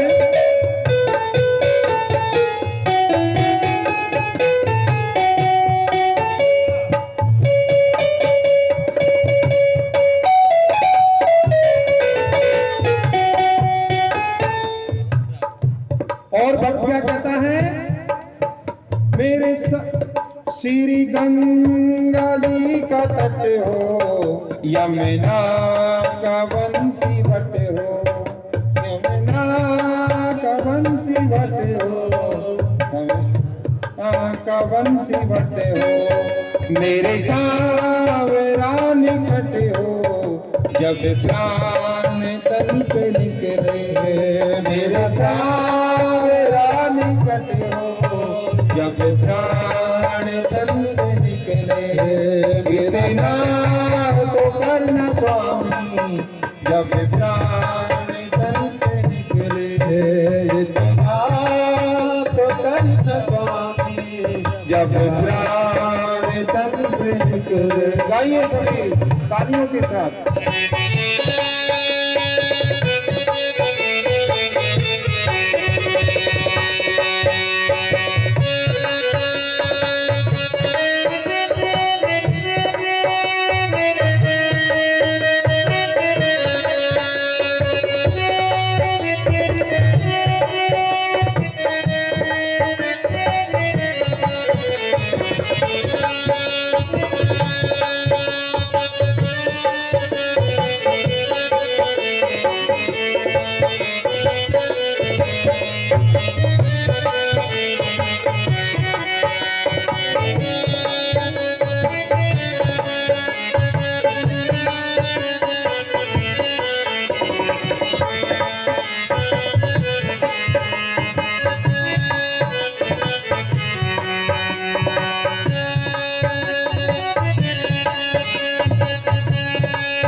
मेरी कसी हो होठों पे कुछ हंसी हो, मेरी कसी हो होठों पे कुछ हंसी हो, सब यही मन बसी हो जब प्राण तन से निकले, सब यही मन बसी हो जब प्राण तन से निकले। करना स्वामी जब प्राण तन से निकले, इतना करना स्वामी जब प्राण तन। और क्या कहता है, जब कंठ प्राण आए कोई रोग ना सतावे, जब कंठ प्राण आए कोई रोग ना सतावे, यम ना दिखाए जब प्राण तन से निकले, यम दर्श ना दिखाए जब प्राण तन से निकले, इतना तो करना स्वामी जब प्राण तन से निकले। और भक्त लास्ट में क्या कहता है, उस वक्त जल्दी आना नहीं श्याम भूल जाना,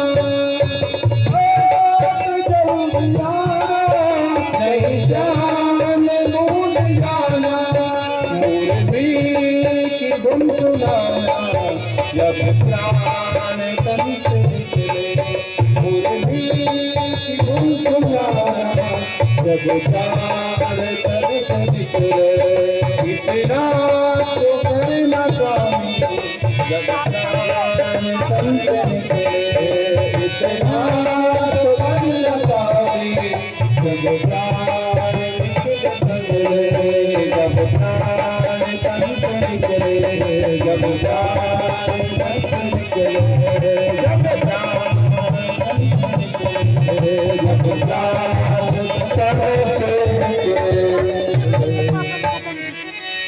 बोलिए ठाकुर जी महाराज की जय।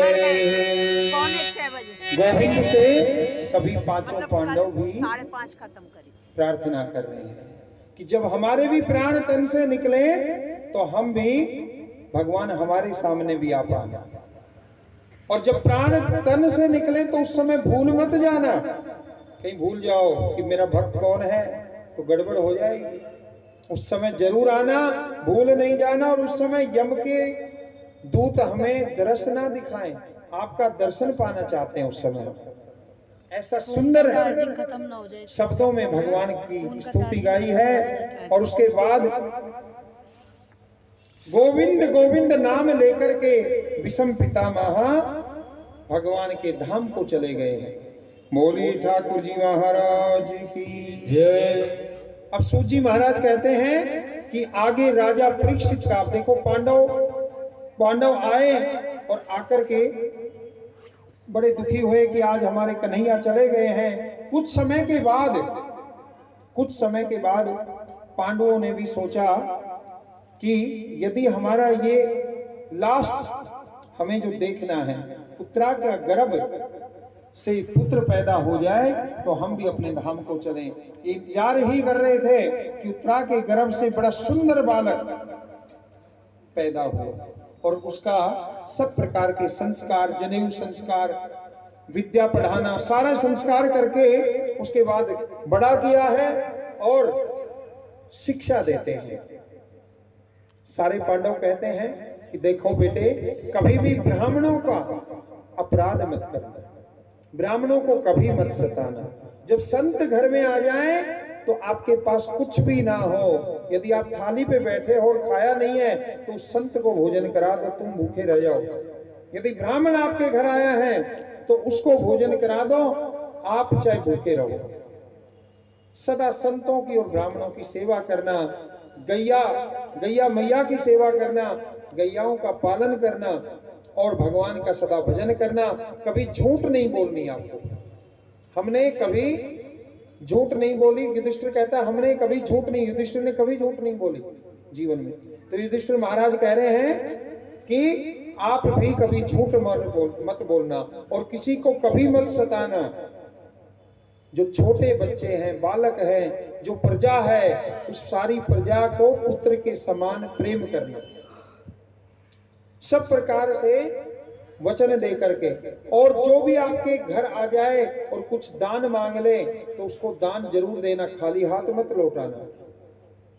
राजा परीक्षित को ये सब शिक्षा दे करके समय आने पर पांडव चले गए धाम को, और धाम को चले जाते हैं और उसके बाद राजा परीक्षित राज्य कर रहे हैं। अब पांडवों ने तो बहुत सारी चीजें जीती थी। जरासंध का मुकुट जीता, किसी के कपड़े, जो सरवण आभूषण, बहुत कुछ जीता, मालाएं जीती, है ना। हर जगह युद्ध करते थे। अर्जुन जैसा धनुर्धारी नहीं था, है, तो बहुत सारी चीजें उन्होंने जीती हुई थी। तो सब वहां पे राजा परीक्षित के दरबार में उपस्थित थे। अब राजा परीक्षित रोज नए नए कपड़े पहनता है। ओहो, मेरे दादाओं ने ये भी जीता है, इतना सुंदर कपड़े, तो सुंदर रत्नों से जड़ित आभूषण, वस्त्र सब पहनता, अलग अलग रोज पहनता। कभी किसी को गाली नहीं देता है, कभी किसी को सताता नहीं है। इतना अच्छा राजा है। रोज ऋषि महात्माओं की सेवा करता है और सबसे बड़ी बात, जीव हत्या नहीं करता है। राजा परीक्षित ने कभी शिकार नहीं खेला। वन घूमने चला जाता पर शिकार नहीं खेलता। अब एक बार ऐसे ही प्रजा को देखते हुए कि प्रजा में कोई दुखी तो नहीं है, राजा परीक्षित निकला और निकलते निकलते आगे अपनी प्रजा से भी बाहर आ गया। तो राजा परीक्षित क्या देखते हैं, राजा परीक्षित जैसे ही वन की ओर गए तो क्या देखते हैं कि तीन टांग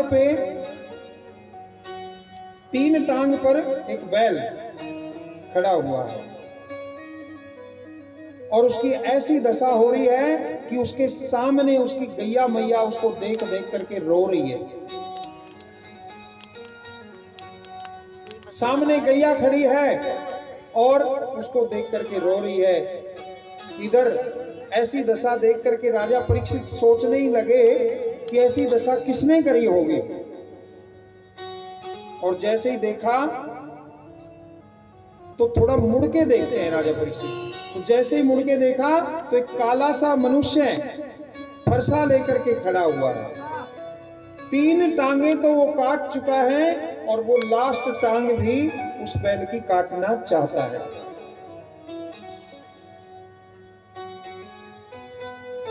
अब वो काला मनुष्य कौन है? कलयुग है। क्योंकि जब पांडव चले गए तो उस समय राजा परीक्षित के सामने कलयुग शुरू हो गया है। अब कलयुग शुरू हो गया, वो काला सा आदमी कलयुग है। अब अपनी तलवार निकालते हैं और राजा परीक्षित कहते हैं कि तुम इसकी एक टांग बची है, इसको भी काटना चाहते हो, तुम कौन हो? मैं तुम्हें नहीं छोड़ूंगा। और जैसे ही तलवार निकाली मारने के लिए आए तो कलयुग ने, तुम कौन हो? कलयुग ने अपना नाम बताया, महाराज मेरा नाम कलयुग है, आप मुझे मारो मत, क्योंकि आप तो शरण में आए हुए को बचाते हो, मारते नहीं हो। आपने किसी की हत्या नहीं करी आज तक, याद करो। तो राजा परीक्षित कहते हैं कि तुम क्या चाहते हो? कलयुग कहता है महाराज देखो, आप मुझे भी सबको इतना इतना देते हो, मुझे भी कुछ ना कुछ दे ही दीजिए, क्योंकि राजा तो कुछ ना कुछ देता ही है जो भी उसकी शरण में आ जाता है। तो राजा परीक्षित कहते हैं कि देखो ऐसा है, मैं आपको 4 चीजों में वास देता हूं। राजा परीक्षित ने 4 चीजों में वास दिया कलयुग को। किस किस चीज में?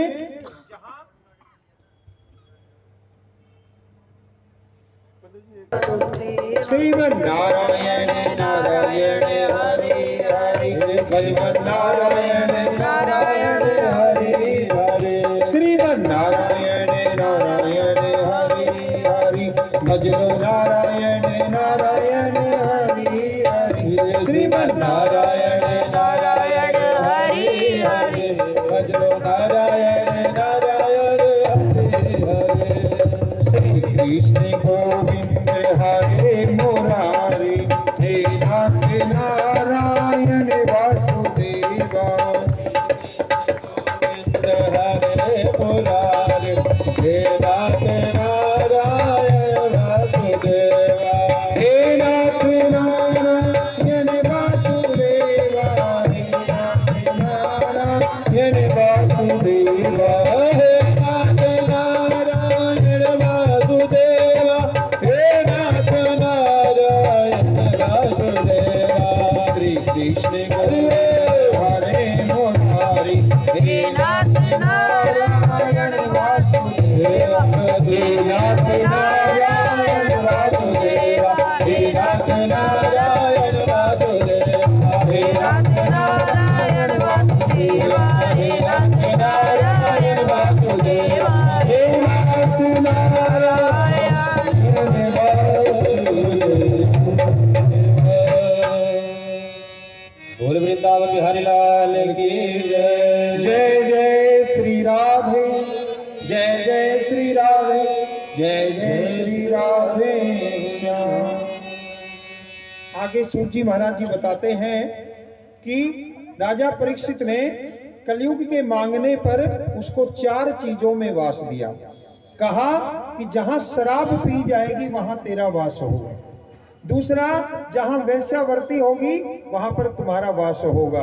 और तीसरा, जहां लड़ाई झगड़ा होगा वहां कोई कुछ नहीं समझेगा। उसको समझाओगे वो कहेगा मैं कम नहीं, इसको समझाओ वो कहेगा मैं कम नहीं। लड़ाई में भी तुम्हारा वास होगा। और लास्ट दे दिया क्या कि लड़ाई झगड़ा, ईर्ष्या, लड़ाई, शराब और वैश्या, जुआ में भी उसको वास दे दी। जहां जुआ खेला जाएगा, चौथा, वहां पर भी आपका वास होगा। अब कलयुग रोने लग गया। कलयुग कहता है महाराज जिसके सभी कमरे गंदे हों तो वो आराम कहां करेगा। जिसके सभी कमरे गंदे हों तो उसका तो मन ही नहीं लगेगा। महाराज एक कमरा तो अच्छा दे दो। कहते हैं कि मैंने इतनी, देखो तुम्हारे लिए यही चीज ठीक रहेंगी मेरे हिसाब से, और आपके लिए कोई चीज मैं नहीं दे सकता। हाथ जोड़ के खड़ा हो गया। कहता है महाराज आपकी शरण में जो आ जाए आप उसको खाली नहीं भेजते। मैं भी जो मांग रहा हूं मुझे दे दीजिए। राजा परीक्षित ने कहा कि बताओ तुम क्या चाहते हो। कहा कि मुझे श्रवण में वास दे दो, सोने में वास दे दो। सोने की जो वस्तु होती है ना उसमें वास दे दो। कलयुग एक सोने में ही नहीं है और बाकी सब चीजों में। अब राजा परीक्षित बड़े धर्म संकट में पड़ जाते हैं और अपने गोविंद को याद करते हैं। हे भगवान, हे ठाकुर जी, मेरे बड़ों ने तो ये कहा था कि कोई भी आ जाए, चाहे वो निर्दयी क्यों ना हो, दुष्ट क्यों ना हो, आपके दरवाजे यदि कोई आ जाए तो उसको खाली नहीं जाने दिया जाए। पर आज एक ऐसा धर्म संकट आ गया है कि सोने में वास, यदि इसका सोने में वास हो गया तो बचेगा ही क्या, क्योंकि सोने में ही तो लक्ष्मी का वास होता है। जैसे ही भगवान की स्तुति करी, प्रार्थना करी, भगवान का ध्यान किया, तो राजा परीक्षित को स्मरण हो आया कि इसको ऐसे सोने में वास देते हैं जो चोरी जारी का हो। और आप भी समझ लो, जो चोरी जारी का सोना होता है ना, किसी का बेईमानी का, ईमानदारी का सोना, मेहनत से कमाया हुआ पैसों का सोना नहीं होता, वो हमेशा लुटता है, अपने पास भी नहीं रहता। उसमें कलयुग का वास कर दिया। तो राजा परीक्षित कहते हैं ठीक है, हमने मान लिया है, यदि आप कहते हो तो हमने आपको सोने में वास दिया, पर ऐसे सोने में वास दिया है जो बेईमानी से, डकैती से, बेईमानी से कमाया हुआ हो, चोरों ने चुराया हुआ हो, चोरी कर करके लाया हुआ। कलयुग मन में सोचता है चलो कोई बात नहीं, है तो सोना ही। अब जो है कलयुग चला जाता है और जैसे ही जाने लगता है तो राजा परीक्षित ने कहा कि एक बात और सुनो, हमें वचन दो। बोला महाराज कौन सा वचन? बोला ऐसा वचन दो कि हमारा राज्य 5000 साल तक है। राजा परीक्षित ने कितने हजार साल तक राज्य किया? 5000 साल। कलयुग जब शुरू हुआ तो 5000 साल तक राजा परीक्षित ने राज्य किया। तो हमारे राज्य में 5000 वर्ष तक आप कहीं दिखाई नहीं दोगे, चले जाओ दूर। कलयुग ने हाथ जोड़ के कहा महाराज 5000 साल तक मैं आपको दिखाई नहीं दूंगा, ठीक है? कहा हाँ ठीक है। और कलयुग चला जाता है। आज पता है कितने वर्ष हो गए कलयुग को? बता सकता है? कलयुग का कौन सा चरण चल रहा है, कोई बता सकता है? चौथा चरण। कलयुग की आयु कितनी है, बता सकता है? कलयुग कितने वर्ष तक रहेगा? 4,32,000। कितना? 4,32,000 वर्ष तक कलयुग रहेगा। जब तक तो हमारे पता नहीं कितने जन्म हो जाएंगे। और अब कितना बीत गया ये बताओ? 1 लाख। भाई 5000 साल तक तो राजा परीक्षित ने उससे वचन ले लिया था कि कलयुग आएगा नहीं। आ चुका है पर असर नहीं होगा। आज बीत गए 5122 साल। देख लो 122 साल में कितना कलयुग आ गया। आप भी देख लो। बेटा माँ की सेवा नहीं करता, माँ को माँ नहीं समझता, बेईमानी करने चले हैं लोग। यदि धन आ जाए तो अपने सामने वाले को कुछ नहीं समझता। ऐसा कलयुग, ये तो शुरुआती कलयुग है, थोड़ा सा प्रथम चरण है। 4 चरण होते हैं हर चीज के, 4 टुकड़े होते हैं। उसमें से एक टुकड़े में अभी प्रवेश हुआ है, सोचो। और कल की भगवान तो पहले ही आ गए। कलयुग चाहे खत्म हो ना हो, कल की भगवान को पहले ही देख लिया मनुष्य ने कि कल की भगवान ऐसे होंगे। उनका मुंह भी बना दिया, किस चीज पे बैठेंगे वो भी बना दिया। तो भगवान इसीलिए तो जो है सूजी महाराज ने भी कहा, सब ऋषियों ने भी तो कहा कि कलयुगी मनुष्य है ना, ये अपने आप शास्त्र बना लेता है, अपने आप कलकी की मूर्ति बना लेता है। मुझे तो चिंता हो रही है, बिना देखे मूर्ति। अब बताओ इनका उद्धार कैसे होगा? तभी तो भागवत कथा सुनाई गई। तो अभी थोड़ा सा कलयुग आया है।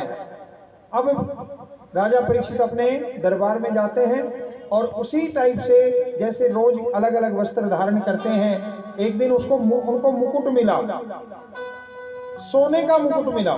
अपनी संदूक खोली, उसमें सोने का मुकुट मिला। अरे इतना सुंदर मुकुट! अरे हमारे तो दादा परदादा इतने सुंदर सुंदर चीजें जो है दबा रखे हैं कि मुझे जो मिलती है मैं आश्चर्यचकित हो जाता हूं। और वो मुकुट किससे जीता हुआ था? जरासंध से। जरासंध कितना निर्दयी था। ब्राह्मणों को भी ये कह दिया था कि यदि अब की बार मैं ना जीता तो तुम्हारी हत्या कर दूंगा, हत्या सबकी। बैठ जाओ यहाँ पर, जाप करो, पाठ करो। ब्राह्मणों ने जाप किया, पर ब्राह्मणों के हाथ कांपने लग गए। ये भागवत में बात आएगी आगे। कांपने लग गए थे। तो ब्राह्मणों ने जब वो युद्ध करने गया भगवान श्री कृष्ण से, द्वारकाधीश से, तो भगवान से प्रार्थना की सभी ब्राह्मणों ने, हे भगवान आज हमें बचा लो, आज हमें बचा लो, क्योंकि जीतोगे तो तुम ही। भाई भगवान को कौन जीत सकता है? कोई नहीं जीत सकता। और आज हम मरेंगे पक्का। हाथ कांप रहे हैं जाप करते हुए। तो उस समय भगवान ने सोचा अब क्या करूं, भाई ना लड़ूं तो योद्धा ना कहलाऊं क्योंकि मैं भी राजा हूं। तो देखो भगवान कहता है कि जो ब्राह्मणों से प्रेम नहीं करता मैं उसके साथ नहीं हूं कभी भी, मैं खुद ब्राह्मणों की सेवा करता हूं। तो भगवान ने पता क्या किया, ब्राह्मणों की वजह से भगवान युद्ध में जरासंध के सामने जैसे ही जरासंध को देखा और भाग गए और समुद्र में अपनी द्वारकापुरी बना ली। कहो राधे राधे। तो आज से उनका नाम रणछोड़ हो गया। वो ऐसे नहीं भागे कि मैं जीत नहीं पाऊंगा, ब्राह्मणों की वजह से, ब्राह्मणों की हत्या हो जाएगी मेरी वजह से। तो ऐसे हमारे गोविंद हैं। तो वो मुकुट जरासंध का जीता हुआ, वो मुकुट जरासंध कहां से लाया था, किसी से ऐसे ही चोरी जारी डकैती करके किसी से वो मुकुट छीन के लाया था। तो मुकुट जीत करके जब पांडव लाए तो है तो बेईमानी का ही ना। और जैसे निकाला, धारण किया किसने, बताओ किसने धारण किया, राजा परीक्षित ने। इसका मतलब बड़ा ध्यान से सुन रहे, कहो राधे राधे। तो जैसे मुकुट धारण किया तो कलयुग का प्रभाव है उसके ऊपर। अब राजा परीक्षित तो बड़े धर्मात्मा है, जैसे ही मुकुट धारण किया और सारी बुद्धि भ्रष्ट, कलयुगी जीव बन गए। जैसे कलयुग में लोग होते हैं ना, उसी टाइप के हो गए। कलयुग छा गया और जाते हैं वन की तरफ। और जैसे ही वन में गए, कभी शिकार नहीं खेला, आज शिकार खेल रहे हैं, शिकार खेलते हैं। और वापस आते समय वन में क्यों जाते थे राजा, ऋषियों की सेवा करने, उनको माला पहनाते थे हर रोज, उनके चरण छूते थे, उनकी कुटिया में जब जाते चप्पल निकाल के जाते थे। पर आज कलयुग छाया हुआ है, तो जैसे ही शिकार खेल के वापस आए, प्यास लगी तो समीप ऋषि का आश्रम था, उस समीप ऋषि उसमें तपस्या कर रहे थे और उसमें चप्पलों सुदाई घुस गए। कहो राधे राधे। और समीप ऋषि आंखें बंद करके तपस्या, जब तपस्या में लीन हो जाते ऋषि तो कोई कुछ कहो सुनता नहीं है। अब राजा पता क्या कह रहा, देखो तुम्हारी कुटिया में आज राजा आए हैं, राजा परीक्षित, सम्मान करो, स्वागत करो हमारा। अब वो तो आंख खोलेंगे नहीं। फिर दोबारा कहा, फिर तीसरी बार कहा, और जब समीप ऋषि नहीं बोले तो वहां बगल में ध्यान गया राजा का, मरा हुआ सांप पड़ा हुआ था। ऋषि बालक देख रहे थे पूरी घटना। नाग उठाया, मरा हुआ सर्प उठाया और समीप ऋषि के गले में डाल दिया। लो तुम तो स्वागत नहीं कर रहे, हम तुम्हारा अच्छे से स्वागत कर रहे हैं। और ऐसे कहा और ऐसे डाला सर्प और चले गए अपने महल को। और जैसे ही राजा परीक्षित अपने मुकुट को उतारते हैं, तुरंत पूरी घटना याद आ रही, भगवान ये हमने क्या कर दिया। कभी हम ऋषियों के सामने नहीं बोले, कभी ऋषियों के सामने जब भी गए तो हाथ जोड़ के हमने चरण वंदन किया है, और आज तो हमने ऋषियों को क्या क्या बोल दी, समीप ऋषि को वो भी। हम बहुत पापी हैं, हे भगवान मैं इतना पापी हूं कि मेरी आज ही मृत्यु कर दो। और इधर समीप ऋषि ऐसे कह रहा है, और इधर ऋषि बालक दौड़े दौड़े गए हैं श्रृंगी ऋषि के पास। समीप ऋषि के पुत्र का नाम क्या है, श्रृंगी ऋषि। वो क्या कर रहे थे, गंगा में स्नान कर रहे थे। और जैसे ही गंगा में स्नान कर रहे थे, समीप ऋषि के पास ऋषि बालकों ने कहा, अरे भैया देखो देखो, सुनो सुनो। अरे क्या हो गया, तुम कैसे घबरा रहे हो। बोला सुनो बात सुनो, आश्चर्य की बात है कि वहां पर कोई राजा आया और उस राजा ने आपके पिताजी के गले में मरे हुए सर्प को डाल दिया है। हैं? ये किसका दुस्साहस हुआ, कौन ऐसा राजा है जिसने मेरे पिता के गले में सर्प डाल दिया, मैं उसको छोड़ूंगा नहीं। और समीप श्रृंगी ऋषि ने गंगा जल उठाया अपने हाथ में और कहा कि जिसने भी मेरे पिता को सर्प डाला है गले में, वो चाहे कितना भी बड़ा राजा हो, आज से 7वें दिन तक्षक नाग आएगा और उसको काटने से उसकी मृत्यु हो जाएगी। ऐसा मैं उसको श्राप देता हूं, गंगा जल छोड़ दिए। बोलिए गोविंद भगवान जय। अब आज राजा परीक्षित को श्राप मिल गया है, और राजा परीक्षित को पता नहीं है कि तुझे श्राप मिल गया। वो तो खुद ही अपने आप पे गलानी कर रहे, इतने अच्छे हैं, कह रहे गोविंद मुझे उठा लो, मेरी मृत्यु कर दो, एक क्षण जीने लायक नहीं हूं मैं, इसका पृथ्वी पे सुख भोगने का अधिकारी नहीं हूं, मैं राजा बनने लायक नहीं हूं। अब जैसे ही विलाप कर रहे थे मन में, तो उसी समय श्रृंगी ऋषि अपने पिता के पास आए, पिता के सामने हाथ जोड़ के स्तुति करी। कुछ समय बाद समीप ऋषि ने आंखें खोली। तो जैसे ही आंखें खोलकर श्रृंगी ऋषि की ओर दृष्टि गई, तो श्रृंगी ऋषि जो है रोने लग गए जोर जोर से। अब रोने लग गए तो समीप जी कहते हैं, अरे पुत्र क्या हो गया आपको, मुझे बताओ, ऐसे रो क्यों रहे हो? पिताजी आप अपने गले की अपनी तरफ देखो, पहले अपने गले की तरफ देखो, कैसी माला पहनी है आपने। तो समीप जी कहते हैं, अरे ये किसने डाल दी? हो सकता है कोई बालक ऐसा आया होगा। महाराज आप खुद देखिए, मुझे नहीं पता, ये कोई राजा था और इस राजा को चिंता मत करो, मैंने श्राप दे दिया। अरे तुमने बिना देखे श्राप दे दिया, इतनी छोटी सी गलती के ऊपर? कौन राजा था वो? मुझे नहीं पता पिताजी। समीप ऋषि ने ध्यान लगाया, और जैसे ध्यान लगाते हैं उनके ध्यान में आते हैं कि समीप ऋषि चप्पल सुधा आते हैं, कहते हैं मैं प्यासा हूँ, मुझे पानी पिलाओ, और मेरा स्वागत भी तुम नहीं कर रहे हो। और ऐसे कहकर के जब समीप ऋषि आंखें नहीं खोलते तो तुरंत मरा हुआ सर्प उनके गले में डाल दिया। पूरा दृश्य उनके सामने आ गया। कहा, अरे पुत्र तुमने तो ये क्या कर दिया, तुमने घोर अपराध कर दिया। पिताजी मैंने क्या गलत कर दिया? जब उसने ऐसा कर दिया तो मैंने भी ऐसे श्राप दे दिया उसको।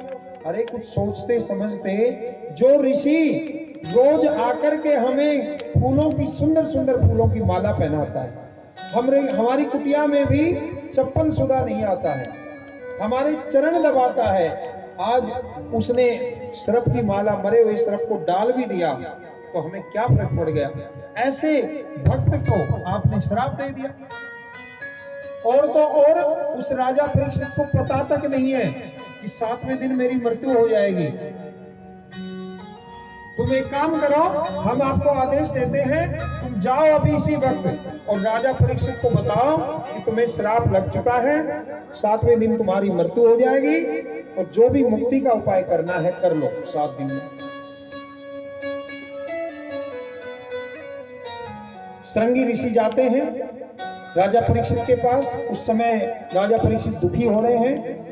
तुरंत श्रृंगी ऋषि को देख के बड़े प्रसन्न हो गए, हाथ जोड़ा, प्रणाम किया, चरण वंदन किया, और अपना सिंहासन छोड़ करके श्रृंगी ऋषि को बिठाया।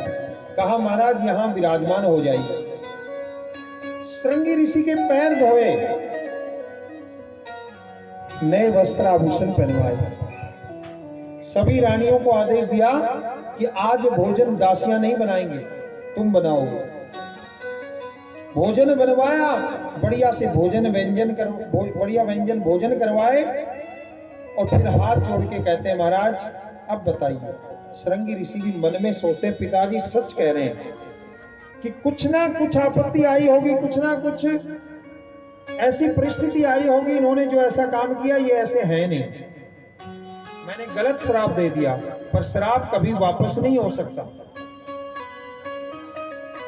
श्रृंगी ऋषि कहते हैं, अरे राजन, मैं आपसे कुछ मांगने नहीं आया हूं, मैं आपको बताने आया हूं। महाराज आदेश दीजिए, जो कहोगे मुझे सिरोधार्य है।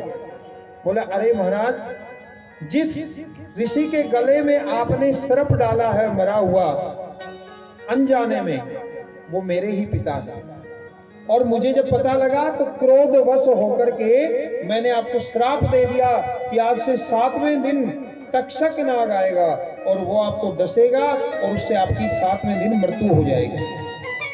कहो राधे राधे। ऐसा बताते ही राजा परीक्षित श्रृंगी ऋषि के सामने रोने लगे और कहने लगे कि आपने मुझे 7 दिन का टाइम दिया, ऐसे पापी को, जो ऋषियों को सताने वाला है, ऐसे पापी को आपने 7 दिन का क्या सोच के टाइम दे दिया? इतना टाइम तो मुझे मिलना ही नहीं चाहिए था, मैं तो पापी हूं, मुझे तो आज ही इसी क्षण मृत्यु आनी चाहिए, ऐसा काम मैंने किया है। श्रृंगी ऋषि ने कहा, महाराज धैर्य धारण कीजिए, अब आपका कर्तव्य है कि आप अपनी मुक्ति का उपाय करें, सब बातों को छोड़ दीजिए। मृत्यु अपनी इच्छा से नहीं आती है। आप धैर्य धारण करो। देखो, आप तो इतने भाग्यशाली हो कि जो आपको मृत्यु 7वें दिन आएगी। अब आप इस 7 दिन में मुक्ति का उपाय कर सकते हो। ऐसा कहा और श्रृंगी ऋषि ने विदा ले ली। अब राजा परीक्षित अपने पुत्र को सारा सिंहासन, पूरा राज्य देकर के और वन की ओर चले जाते हैं, गंगा नदी की ओर। गंगा नदी की ओर चले जाते हैं और सभी ऋषियों से, सभी महात्माओं से पूछते हैं कि मरने वाले मनुष्य को क्या करना चाहिए। देखो, अपने लिए नहीं पूछ रहे मुझे क्या करना चाहिए, आज भी सबकी हित की कामना से पूछ रहे हैं कि मरने वाले को क्या करना चाहिए। अब सभी ऋषि जिनको पता लगता है, ओहो राजा परीक्षित को श्राप लगा है, हर ऋषि दुखी हो गए, पर किसी के पास ये जवाब नहीं है कि मरने वाले को क्या करना चाहिए। सब ऋषि आकर के बैठ गए, पूरा झुंड लग गया, लाखों हजारों ऋषि आ गए, चारों ओर बैठे हैं और इधर राजा परीक्षित बैठे हैं। राजा परीक्षित का एक ही प्रश्न है कि मरने वाले को क्या करना चाहिए। इसको पकड़ लो, कुछ दबाना मत, बस उधर पापा की तरफ रखो। इतनी देर में जो सुखदेव जी महाराज व्यास जी के पुत्र, पता है ना, 12 वर्ष में पैदा हुए हैं, वो अपनी तपस्या कर रहे हैं और मन में क्या ठान रखिए कि जो लायक होगा उसी को मैं भागवत कथा सुनाऊंगा। तुरंत जैसे ही राजा ने सबसे पूछा कि मरने वाले के लिए क्या किया जाए, दुखी हो गए, तो उस समय तुरंत आंखें खुलती है, तपस्या भंग होती है। किसकी? सुखदेव जी महाराज की। और मन में सोचते हैं आज मेरी कथा के लायक पैदा हो चुका है, आज कथा सुनने वाला मेरे समक्ष आ चुका है। तुरंत सुखदेव जी महाराज चल दिए और चले आते हैं गंगा किनारे, जहां राजा परीक्षित और हजारों हजार ऋषि बैठे हैं। जैसे ही सुखदेव जी महाराज आते हैं तो राजा परीक्षित ने उनका पूजन किया, सभी ऋषियों ने उनका आगमन पे उनका स्वागत किया है। किसका? सुखदेव जी महाराज का। अब आज के बाद कथा में, अभी तो हम क्या कह रहे थे, व्यास सूत जी महाराज कह रहे हैं, अब आज के बाद कथा कौन सुनाएंगे? सुखदेव जी महाराज। सुखदेव जी महाराज कहते हैं ऐसा आपको सुनाया जाएगा। तो राजा परीक्षित ने चरण वंदन करने के बाद प्रश्न किया है कि हे महाराज, मुझे बताइए कि मरने वाले को क्या करना चाहिए। तो सुखदेव जी महाराज बड़े प्रसन्न हो जाते हैं और कहते हैं, हे राजन, आप अपने लिए ना पूछ करके पूरे संसार के लिए, सांसारिक मनुष्य के लिए पूछ रहे हैं कि मरने वाले के लिए क्या करना चाहिए। सुखदेव जी महाराज प्रसन्न हो गए हैं और बार बार एक ही प्रश्न है राजा परीक्षित के सामने। राजा परीक्षित एक ही प्रश्न करते हैं कि म्रियमाण व्यक्ति के लिए क्या करना चाहिए, मरने वाले को क्या करना चाहिए। अब सुखदेव जी महाराज मंगलाचरण करते हैं और अपने इष्ट को मनाते हैं और सत्यम परम धीमहि, वो इस सत्य की प्रार्थना करते हैं और इस प्रकार से कथा को प्रारंभ करते हैं, भागवत कथा सुनाते हैं। किसको? राजा परीक्षित को। सुनने वाले कौन है? राजा परीक्षित। और सुनाने वाले कौन है? सुखदेव जी महाराज। जो 18,000 श्लोक हैं उनको 7 दिन में, क्योंकि मनुष्य के पास टाइम कम है, हजारों वर्ष ये कथा शुरू हो जाए, 100 साल की तो हमारी आयु बताई गई है ग्रंथों में, 100 साल की फिर भी किसी की नहीं है। तो यदि कथा 1000 साल की शुरू हो जाए तो सबकी कथा भंग हो जाएगी, कोई नहीं सुन पाएगा। तो सबकी हित की कामना से सुखदेव जी महाराज ने क्या किया, 7 दिन में इसका निचोड़ निकाल करके और सुनाया है। किसको? राजा परीक्षित को। तो जो आज जितनी 18,000 श्लोकों की जो भागवत कथा है, वो जो है पूरा निचोड़ रूप में भगवान की लीलाओं के रूप में उन्होंने सुनाई है। तो जो सुखदेव जी को सुनाया, सुखदेव जी महाराज ने राजा परीक्षित को सुनाई, वो ही सभी व्यास जहां जहां कथा होती है हम आपको सुनाते हैं। बोलिए ठाकुर जी महाराज की जय। 4 श्लोक की भागवत थी पहले। कितने श्लोक की? 4 श्लोक की। अब 18,000 श्लोक क्यों हो गए आपको मैं कल बता चुका हूं। व्यास जी ने उन एक एक श्लोक को इतने श्लोक बना दिए, भगवान की लीला में इतना आनंद आ गया उनको कि उन्होंने 18,000 श्लोक बना दिए। तो आज कथा प्रारंभ होती है और सबसे पहले सृष्टि के बारे में बताते हैं। सुखदेव जी महाराज कहते हैं, हे राजन, अब आप आसन लगा के बैठ जाइए, मैं आपको इतना अच्छी कथा सुनाऊंगा जो आपकी मुक्ति करा देगी। मैं आपको, विश्वास कीजिए, मैं इतनी अच्छी कथा आपको सुनाऊंगा कि जो आपको भगवान के धाम को पहुंचाएगी। और यही नहीं, आप जब कथा सुनेंगे तो आपके हृदय में ठाकुर जी बैठ जाएंगे। ऐसी कथा मैं आज आपको सुनाने जा रहा हूं। बोलिए सुखदेव जी महाराज की। अब सबसे पहले सुखदेव जी महाराज क्या करते हैं? सृष्टि का वर्णन करते हैं। सृष्टि का वर्णन होता है, सृष्टि का वर्णन होता है। सृष्टि का वर्णन करना प्रारंभ किया। सुखदेव जी महाराज कहते हैं, ध्यान लगा के सुनना। हे राजन, सृष्टि का जब निर्माण हुआ तो उस समय ब्रह्मा जी ध्यान लगा के बैठ गए कि मुझे सृष्टि की रचना करनी है। ब्रह्मा जी ध्यान लगा के बैठ गए हैं और सनक लग गई कि मुझे, एक बच्चे को सनक लग जाती है, मुझे खिलौना लेना है तो लेना है। ऐसे ही ब्रह्मा जी को भी सनक लग गई कि मुझे सृष्टि की रचना करनी है तो करनी है। और जैसे ही सनक पैदा हुई तो सनक सनंदन सनत कुमार पैदा हो गए। बोलो सनक नंदन सनकादि ऋषियों की जय। सबसे पहला अवतार किसका है? भगवान का।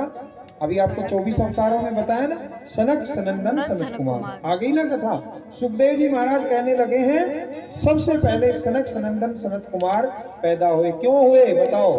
कोई आपको जाने के बाद पूछे कि सनक सनंदन सनत कुमार पैदा कैसे हो गए? क्योंकि भगवान ब्रह्मा जी को सनक लग गई कि मैं सृष्टि रचना करूंगा। भगवान की तो एक एक चीजों में सृष्टि उत्पन्न होती है। ठीक है, कहो राधे राधे। तो सनक सनंदन सनत कुमार चारों भाई प्रकट हो गए हैं। और अब ब्रह्मा जी कहते हैं, अरे पुत्रों, हाथ जोड़ के सनक नंदन सारे चारों भाई हाथ जोड़ के कहते हैं कि पिताजी बताओ हमारे लायक क्या काम है। तो ब्रह्मा जी कहते हैं कि जाओ सृष्टि की रचना करो। चारों भाइयों ने कहा कि सृष्टि की रचना हम नहीं करेंगे। हाथ हिला दिया, हम नहीं कर सकते, हम तो भगवान के भजन करेंगे। भजन करने के लिए पैदा हुए। चारों भाइयों ने हाथ हिला दिया। अब जो है, जब कोई पुत्र आपको मना करता है कोई काम के लिए तो आपको क्या होता है? क्रोध आता है। क्रोध आता है ना। तो ब्रह्मा जी को भी क्रोध आया। और जब क्रोध आता है तो ये भ्रुकुटी तन जाती हैं। जब कठोर जबरदस्त क्रोध आएगा तो भ्रुकुटी तन जाती। देखो, सुनने वाली बात है, सृष्टि का निर्माण हो रहा है, सभी सुने, बात ना करें। तो जैसे ही क्रोध आया तो क्रोध से, ब्रह्मा जी के क्रोध से कौन पैदा हो गए? भगवान शिव पैदा हो गए। बोलो महादेव भगवान की, भोलेनाथ की। अब भोलेनाथ को अब पैदा क्यों कर रहे हैं पुत्र? सृष्टि रचना के लिए। अब ब्रह्मा जी कहते हैं, अरे महादेव जी कहते हैं, हाँ जी पिताजी बोलो अब क्या करना है? हम आ गए हैं। बोला जाओ सृष्टि की रचना करो। सृष्टि की रचना कर लोगे? अब भोलेनाथ तो भोले भाले हैं, तो हाँ कर लेंगे, चिंता मत करो, हम कर लेंगे। अब भोलेनाथ ने क्या किया? हाँ कर दिया और सृष्टि की रचना में लग गए। अब सृष्टि की रचना करने लगे तो डाकनी शाकनी पैदा कर दी, भूत प्रेत पैदा कर दिए। तो ब्रह्मा जी डर गए। ब्रह्मा जी करे, बस बस बेटा, हो गई सृष्टि की रचना, अब रोको इस सृष्टि को। ऐसी रचना कर दोगे तो हर आदमी का रुकना मुश्किल हो जाएगा। रुक जाओ, बस शांति से भजन करो, और कुछ नहीं करना आपको, भजन करने। अब हमारे महादेव जी भोलेनाथ राम राम भजन करने लग गए। अब इधर जो है भोलेनाथ भजन में मस्त और ब्रह्मा जी फिर व्यस्त हो गए। अब क्या करें? अब जो है पहले बच्चे ने भी मना कर दिया, दूसरे बच्चे ने ऐसे गड़बड़ कर दिया, अब फिर और कुछ करना पड़ेगा। अब जो है ब्रह्मा जी ने पुनः संकल्प लिया और उनके संकल्प मात्र से 10 ऋषि पैदा हुए। कितने ऋषि? 10 ऋषि, जिनका नाम बताता हूं मैं। मारीची ऋषि, अत्रि, अंगिरा, पुलस्त, पुलह, क्रतु, वशिष्ठ, भृगु, नाभि और नारद जी। ये 10 ऋषि, नारद जी भी पैदा हो गए, तो 10 ऋषि पैदा हुए। नारद जी तीसरे अवतार। अब 10 ऋषि पैदा हो गए। वाणी से सरस्वती को पैदा किया। ब्रह्मा जी ने अपनी वाणी से सरस्वती को पैदा कर दिया, और छाया से, अपनी जो छाया है उस छाया से कर्दम ऋषि को प्रकट कर दिया। उन ऋषियों से अलग हैं ये, उनको पैदा किया। और इस प्रकार से संकल्प से ही सृष्टि का निर्माण। अब ब्रह्मा जी सोचते हैं, भाई इस संकल्प से सृष्टि तो आगे बढ़ेगी नहीं, जो पैदा कर दिया उतने ही रहेंगे, अब सृष्टि पैदा कैसे हो? तो ब्रह्मा जी ने क्या किया, अपने वाम भाग से, उल्टे हाथ की तरफ से एक स्त्री, यानी जिसका नाम था शत्रुपा, स्त्री पैदा करी, और सीधे हाथ से पुरुष पैदा किया, जिनका नाम हुआ मनु और शत्रुपा। हम सब किसकी संतान है? मनु शत्रुपा की। हमें मनुष्य क्यों कहते हैं? क्योंकि हम मनु की संतान है, इसलिए मनुष्य नाम पड़ा हमारा। तो ब्रह्मा जी ने कहा, अब वो हाथ जोड़ के खड़े हो गए दोनों, बताओ महाराज क्या आज्ञा है? अब जो है मनु शत्रुपा जैसे हाथ जोड़ के खड़े हुए, ब्रह्मा जी ने कहा तुम मैथुन सृष्टि उत्पन्न करो। उन दोनों ने मैथुन सृष्टि उत्पन्न करी, और मनु शत्रुपा के 5 संतान हुई। कितनी संतान हुई भाई? 5 संतान। ध्यान से सुनना, 5 संतान हुई, और उन 5 संतानों के नाम सुनो। पहले पुत्री हुई आकुति, प्रसूति, देवहूति। ये 3 तो पुत्री हुई, 3 कन्या हुई पहले, और उसके बाद प्रियव्रत और उत्तानपाद, 2 बेटे हुए। प्रियव्रत और उत्तानपाद उन्हीं की संतान है हम। 2 बेटे हुए। ये 5 संतान महाराज पैदा हुई। एक बार ब्रह्मा जी ने मनु महाराज से प्रार्थना की कि हे विधाता, विधाता आदि दैत्य हिरणाक्ष धरती को उठा करके ले गया, बताओ सृष्टि का निर्माण कैसे होगा? ब्रह्मा जी ने कहा कि मनु से प्रार्थना की कि अब पृथ्वी पे कौन है? ब्रह्मा जी आदि तो स्वर्ग में है, मनु जो है पृथ्वी पे है। तो मनु से कहा कि हे बेटे, आज तुम ऐसा करो कि पृथ्वी को ही जब उठा करके हिरणाक्ष ले गया और समुद्र के अंदर छुप गया है, तो पृथ्वी पे ही तो सृष्टि उत्पन्न होगी। तो उत्पन्न कैसे होगी, सृष्टि कैसे बढ़ेगी? तो इस पृथ्वी को बचाओ, कुछ करो। तो ब्रह्मा जी ने ध्यान लगाया, ध्यान किया। ध्यान करते ही ब्रह्मा जी को छींक आई। क्या आई? छींक। और छींक से ही वराह भगवान प्रकट हो गए। बोलो वराह भगवान की। वराह भगवान का शरीर कैसा है? जैसे सुअर होता ना, बहुत बड़ा सुअर। अब भगवान ने ऐसे ऐसे अवतार लिए हैं जो इसमें भागवत में आपको सुनने में मिलेंगे कि भगवान कहते हैं ये अवतार सुअर के रूप में क्यों ले लिया। भगवान ये जताना चाहते हैं कि कितने से कितने गंदा जीव हो, चाहे कितना से कितना स्वच्छ जीव हो, सबके अंदर मैं वास कर रहा हूं। आत्मा मीन भगवान। भगवान कहता है कि मैं सुअर के अंदर भी हो सकता हूं। सुअर को हम डंडा लेके भगाते, चल भग, गंदी चीज है, पर भगवान कहता है उसके अंदर से भी मैं प्रकट हो सकता हूं। तो आज भगवान पृथ्वी की रक्षा करने के लिए वराह के रूप में प्रकट हो गए। बोलो वराह भगवान की। और इतना विशाल रूप लेकर के प्रकट हुए हैं कि अपने मुख में पृथ्वी को लेकर के समुद्र से बाहर आए हैं। बोलो वराह भगवान की। आज मेरे गोविंद ने पृथ्वी का उद्धार किया है। राजा परीक्षित पूछते हैं कि हिरणाक्ष कौन है? महाराज ये तो बताओ, ये हिरणाक्ष कौन है?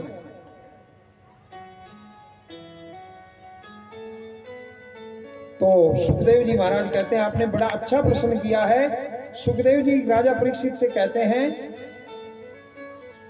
कि एक बार संध्या वंदन का समय हो रहा था। संध्या वंदन के समय कश्यप ऋषि जी तपस्या में बैठने ही वाले थे कि उनकी पत्नी ने उनकी पत्नी का नाम था दिति। क्या नाम था? दिति। दिति नाम था। दिति ने संतान की कामना करी कि महाराज संतान उत्पन्न करना चाहिए आपको, और इसी समय करना चाहिए। कश्यप ने बहुत समझाया, अरे इस समय जो संध्या होती है उस संध्या के अंदर कुछ ऐसे काम हैं जो नहीं करने चाहिए। क्या क्या नहीं करना चाहिए? संध्या समय खाना नहीं खाना चाहिए। जब सूर्यास्त हो रहा है ना, तो उस समय जो खाना खाता है उसको पाप लगता है। दूसरा, संतान उत्पन्न नहीं करनी चाहिए। तीसरा, सोना नहीं चाहिए। हम क्या कहते हैं, भाई थक रहे हैं, शादी में गए थे, अब सो जाते हैं, परंतु 2 घड़ी रुक जाना चाहिए। इतनी जल्दी नहीं सोना चाहिए, थोड़ी देर रुक जाओ, भगवान का नाम ले लो बैठ करके संध्या समय। उस समय सोना नहीं चाहिए। ऐसा आदमी जो सोता है उसको भी दोष लगता है, पाप लगता है। और क्या नहीं करना चाहिए? स्वाध्याय नहीं करना चाहिए, यानी पढ़ना लिखना नहीं चाहिए उस समय भगवान का भजन करना चाहिए। स्वाध्याय भी नहीं करना चाहिए, आदि आदि काम नहीं करना चाहिए। जब दिति ने, कश्यप की पत्नी दिति ने बिल्कुल नहीं मानी ऋषि की, तो उन्होंने उनकी कामना पूर्ण करनी पड़ी। पर संध्या समय जब कामना पूरी करी तो बाद में खूब पश्चाताप हुआ दिति को। क्यों? दिति को खूब पश्चाताप हुआ। क्यों हुआ भाई? इसलिए पश्चाताप हुआ क्योंकि कश्यप ऋषि ने उनको समझाया कि देखो तुम नहीं मान रही थी, पर इसका अब फल क्या होगा सुन लो, कि तुम्हारे गर्भ में अब बहुत बड़े राक्षस उत्पन्न होंगे। क्योंकि संध्या समय जो गर्भ धारण होता है उसमें से संतान जो होती है राक्षस पैदा होते हैं। अब यहाँ राक्षस तो पैदा होंगे नहीं, पर यहाँ राक्षस प्रवृत्ति के जो माँ बाप को भी मारने लग जाते हैं। समझते हो ना, मानते हो ना इस बात को? कहो राधे राधे। तो पश्चाताप करने लगी, और पश्चाताप करते करते दिति इतनी डर गई दिति कि हे भगवान, मुझे इतने बड़े, इतने महाभयंकर 2 राक्षस पैदा संतान होगी मुझे। इतनी डर गई कि दिति ने 100 साल तक गर्भ को जन्म ही नहीं दिया। दिति इतनी डर के मारे डरी रही कि जन्म ही नहीं दिया। और 100 साल के बाद 2 पुत्र पैदा हुए महाभयंकर, और जिनका नाम क्या था? हिरण्याक्ष और हिरण्याकश्यपु। क्या क्या नाम था भाई? हिरण्याक्ष और हिरण्याकश्यपु। कल आपको, आज हिरण्याक्ष की कथा सुनाई है, कल हिरण्याकश्यपु की कथा सुनाएंगे हम आपको। कल पूछेंगे कौन कौन 2 बेटे पैदा हुए। तो इसी प्रकार से सुखदेव जी महाराज कहते हैं कि दूसरे दिन का विश्राम यहीं करते हैं और भगवान का भजन करते हैं। बोलिए ठाकुर जी महाराज की।